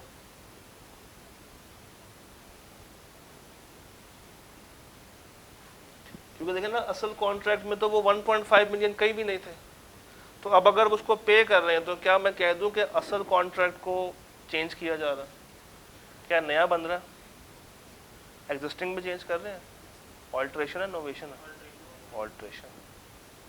तो इतनी बातें भी अगर आप लिख देंगे सवाल में तो कोई मजायका नहीं है। कुछ ना करने से बेहतर है कि कुछ ना कुछ एग्जाम में करके आना। तभी ये सवाल दिया था आपको, ताकि आप लोग फंसे सवाल पे, सोचें, दिमाग चलना चाहिए था इस सवाल पे। इसको लिख लें, ये आपने अगली क्लास से पहले लाजमी सॉल्व करके आना। इसको लिख लें, अगली क्लास से पहले, परसों से पहले आपने इसको क्या करना है, लिख के आना है, लाजमी।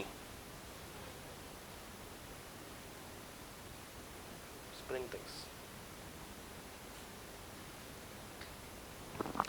क्वेश्चन 2 पे आ जाएं। ये जरा हल्का सवाल है, पार्ट ए पढ़ें।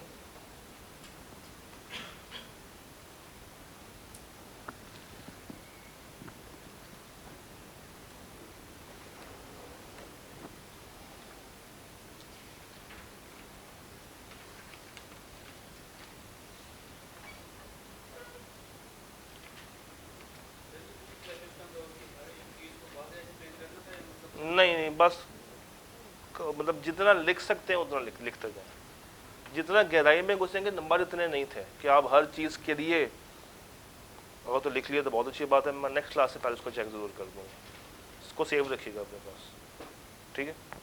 हाँ जी, इसका पार्ट ए देखें।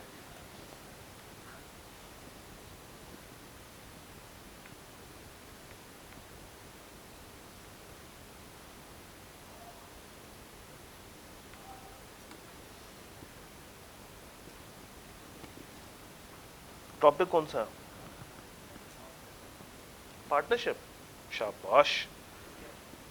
पहला ए पार्ट का टॉपिक बता दें। पार्टनरशिप नहीं है, एजेंसी है। और एजेंसी की अथॉरिटीज होती हैं, एक एक्सप्रेस, दूसरी एम्प्लॉयड, तीसरी इमरजेंसी, चौथी ऑस्टेंसिबल। अब सवाल पढ़ के बताएं यहाँ पे कौन कौन सी अथॉरिटी को वो एक्सरसाइज कर सकता है। एक बंदा उसको अपॉइंट कर रहा है कि तुमने परिंदों का ख्याल रखना है, या परिंदे बेचने हैं या खरीदने, क्या करना। फॉर परचेजिंग 100 बर्ड्स, और अपनी कस्टडी में रखना है until the birds are sold. तो परचेज करना और अपनी कस्टडी में रखना, ये अथॉरिटी एक्सप्रेस है या इम्प्लाइड है? एक्सप्रेस है। तो ये दो काम तो उसने करने करने हैं। अब सोच के बताएं इसके अलावा क्या क्या कर सकता।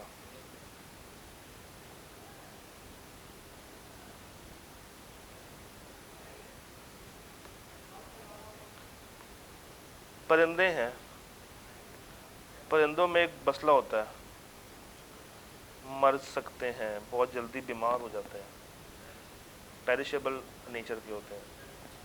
तो इमरजेंसी में अगर कोई बीमारी लग जाए या उसके प्रिंसिपल को कोई ना कोई लॉस आ रहा हो, तो उस लॉस को मिटिगेट कौन करेगा? तो इसकी दो अथॉरिटीज़ हो गई, एक तो जो एक्सप्रेस दे दी है वो, और एडिशनल हमेशा साथ कौन सी चल रही होती है? इमरजेंसी वाली। आप पार्ट बी देखें।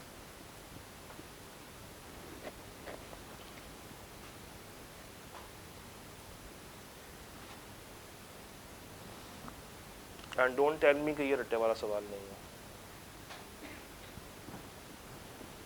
हमने ऐसे बहुत सारे सवाल देखे थे।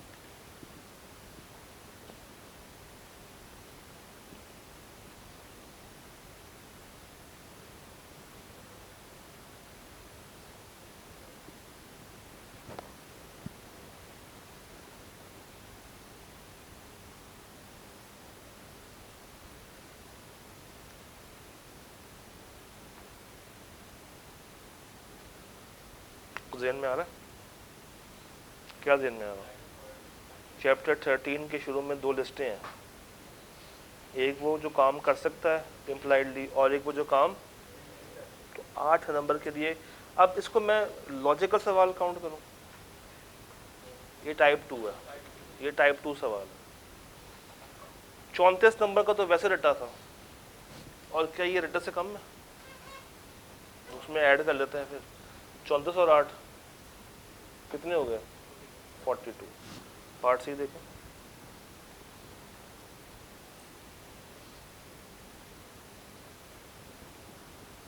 एक ही सवाल में एजेंसी भी है, पार्टनरशिप भी है, और आगे नेगोशिएबल भी कुछ आ रहा है। हाई क्या कुछ भी कर सकता है।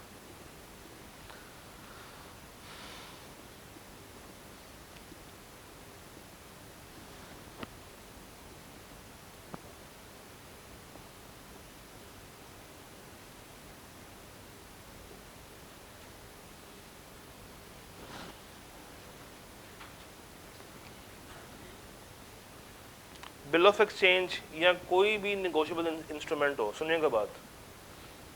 चले बीओई की बात कर लेते हैं। ड्रॉ ने बीओई बना के पेई को दे दिया, ऐसे ही होता है, और पेई से कहा कि ड्रॉई से जाके इसकी पेमेंट करवा लेना, यही होता है। इसमें कोई चेंज होता है? ऐसे ही होता है ना। ड्रॉ बनाता है, किसके नाम पे बनाएगा? किसके नाम पे बनाएगा?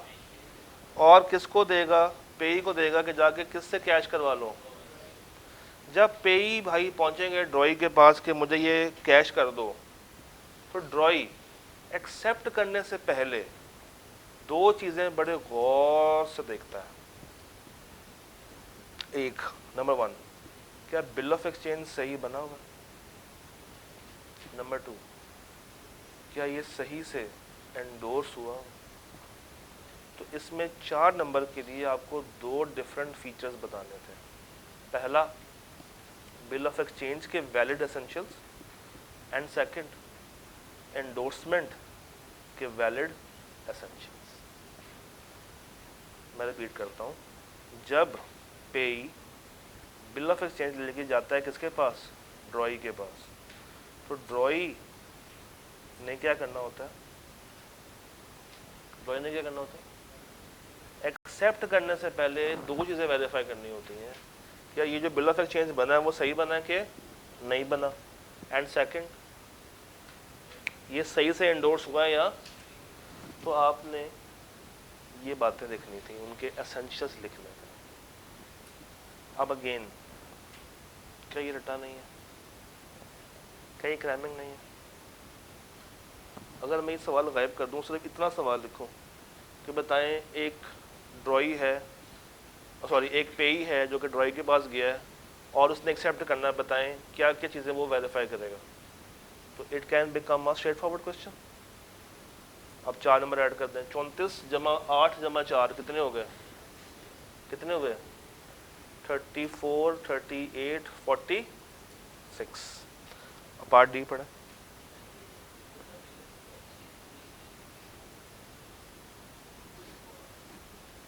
तो जब खुद को भी इशू हुआ होगा तो एंडोर्स ही हुआ होगा ना।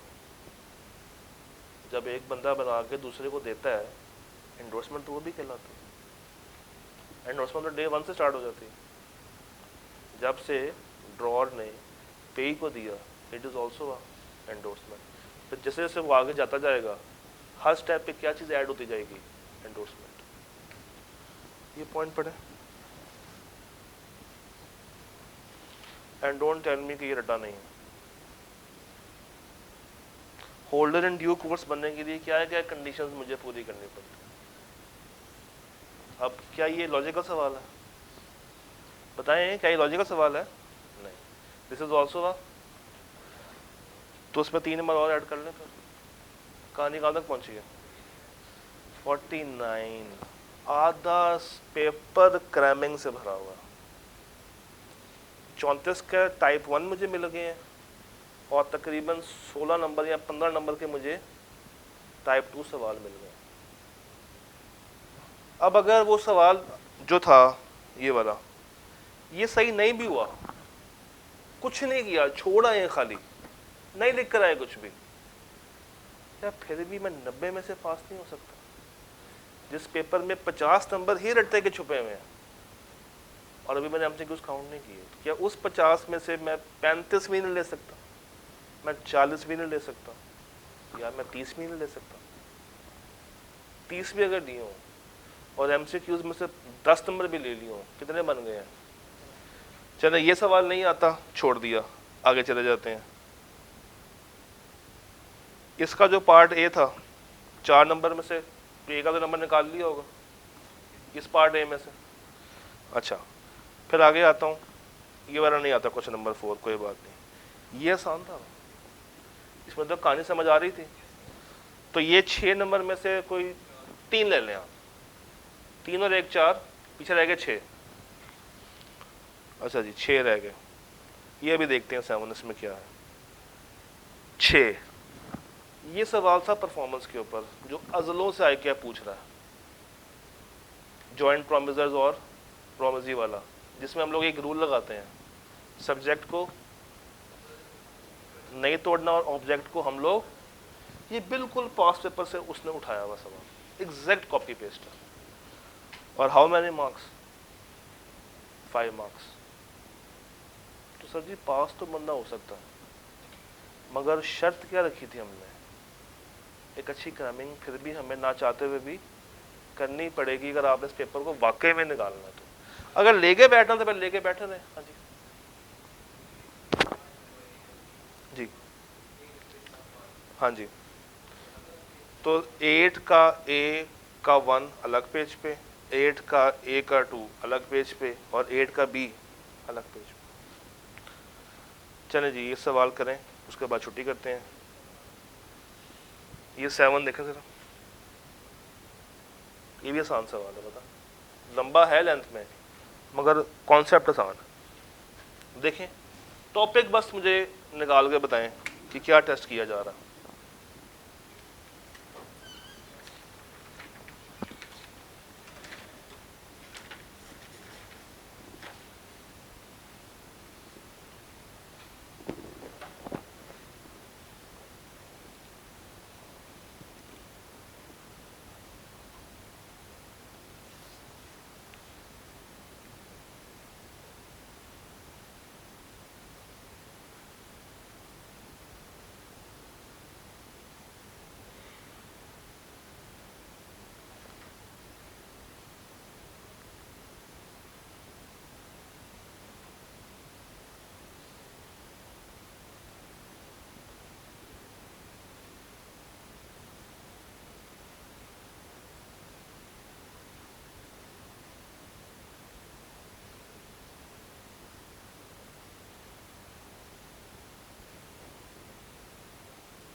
सही करीब चले गए हो, गुड।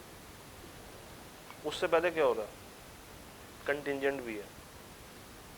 और बताएं। ठीक है,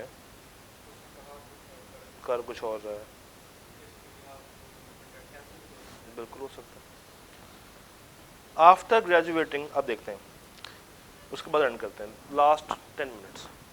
after graduating from Pelican College of Arts and Design, Kamran Shah opened an art gallery in Karachi to showcase his paintings. However, the gallery did not generate much public interest despite his extensive efforts. ये किसने लगाई थी? कामरान भाई।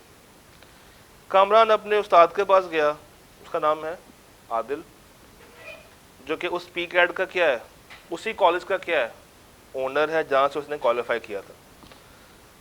उसने emphasise किया कि भाई तुम अपनी जो पेंटिंग्स हैं उसको अगर तुम रिकग्नाइज करवाना चाहते हो तो तुम्हें कुछ ना कुछ एफर्ट करनी पड़ेगी मजीद। कामरान रिक्वेस्टेड आदिल, अब जैसे उसने कहा तो उसने कहा मेरा प्रोफेसर है, मेरी हेल्प करेगा। उसने कहा सर एक काम करें, मेरी पेंटिंग्स को ना ये इसी कॉलेज के जो एनुअल एग्जीबिशन है ना, जो 31 मार्च 23 को होनी है, वहाँ पे शोकेस कीजिए रखते हैं। Adil informed Kamran that he has already invited various artists. अब प्रोफेसर जोश में आ गया, उसने कहा यार देखो बात ऐसी है कि हमने ऑलरेडी ना बहुत फेमस लोगों को तो बुला दिया है for displaying their work. However, one of the artists, Sohail Khan, has still not responded. हाँ, एक ऐसा बंदा है जिसने अब तक हमें रिस्पॉन्ड नहीं किया। आदिल ने प्रपोज किया कि अगर सोहेल रिफ्यूज कर दे पार्टिसिपेट करने से तो फिर हम तुम्हें जगह दे देंगे। कौन रिफ्यूज करे? एक बंदा डिपेंड कर रहा है एक फ्यूचर अनसर्टन इवेंट पे। Can I call this a contingent contract? चले अब आगे जरा आप लोग पढ़ते।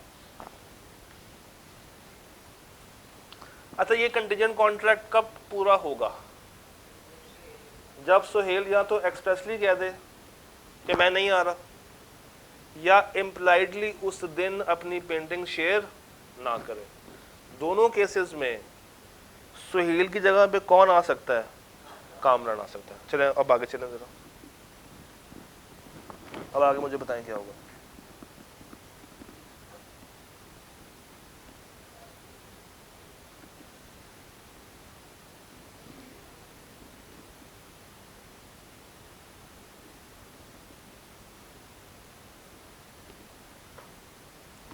चले मैं करता हूँ। Adil propose to Kamran that if Sohail refuse to participate in the exhibition, तुम अपनी पेंटिंग्स लगा लेना मगर कुछ शर्तों पे।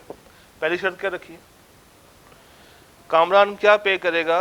50,000 रुपया royalty on every painting sold. Exhibition के बाद कामरान अपनी पेंटिंग्स पूरी कराची में कहीं और बेच। एग्रीमेंट इन रिस्ट्रेंट ऑफ, क्या उसने उन पेंटिंग्स की गुडविल बेचती थी? गुडविल क्या होती है? Agreement in restraint of trade की जो एक्सेप्शन है वो क्या है? गुडविल। अगर आपने गुडविल बेचती है तो आप वो वाला काम कहीं और नहीं कर सकते, मगर यहाँ पे उसने क्या गुडविल बेची है? नहीं, तो ये वाला काम वो कहीं और कर सकता है। In case of any dispute, जो फैसला आदिल लेगा वो फाइनल होगा और आप उसको चैलेंज नहीं कर सकते। Agreement in restraint of, Kamran must submit the details of his painting 15 days before the exhibition, which is compulsory requirement. देखिए अगर तो 15 डेज तक उसकी पेमेंट नहीं आती, उसकी पेंटिंग नहीं आती, तो इम्प्लाइडली क्या माना जाएगा कि वो बंदा उस एग्जीबिशन में शिरकत नहीं कर रहा, तो ये है इम्प्लाइड। और अगर वो बता दे, मैसेज करके, कॉल करके एक्सप्रेसली बता दे, तो वो एक्सप्रेस अपने आप को विड्रॉ कर रहा है, जिसकी वजह से कौन आ सकता है? तो ये शर्त जो है 15 डेज वाली, ये किस पे और एप्लीकेबल भी हो रही होगी? ये जो है क्या नाम है इसका, सोहेल पे भी हो रही है और कामरान पे भी हो। Kamran agree to have the above terms signed on 5 March. अच्छा, कामरान ने साइन कर दिया है, तो अगर कामरान ने साइन कर दिया है पहली चीज़ 50,000 रुपया बेचना कुछ हद तक वैलिड लग रही है। दूसरा कि वो और कहीं नहीं बेचेगा, अगर मैं इस चीज़ पे साइन कर दूं तो क्या एक वॉइड को मैं वैलिड में कन्वर्ट कर दूंगा? नहीं। अगर मैं इस पे साइन करूं कि मैं अपनी पेंटिंग्स नहीं बेचूंगा कराची पे, ये क्या है? ये वॉइड है। और agreement in the stand of legal proceedings भी क्या होता है? वॉइड। अगर मेरे साइन हो भी गए तो क्या वो वॉइड को वैलिड में कन्वर्ट कर देंगे? चलिए अब आगे तो पढ़ सकते हैं, आप पढ़े आगे।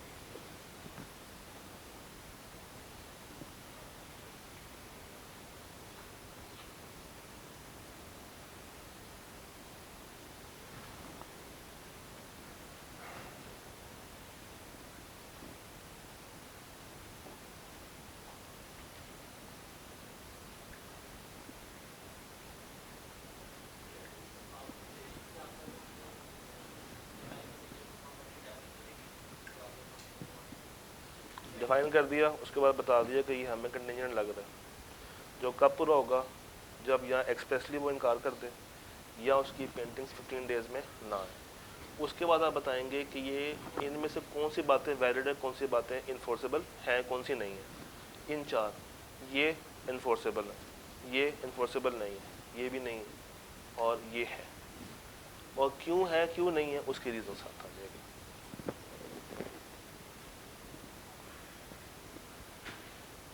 हाँ जी, पार्ट बी में क्या हो रहा है? उसने कहा था कि मैं तुम्हें क्या दूंगा? क्रेडिट दूंगा, मगर जब पेंटिंग्स लगाई गई तो उसका नाम नहीं आ रहा। अब बताइए क्या है?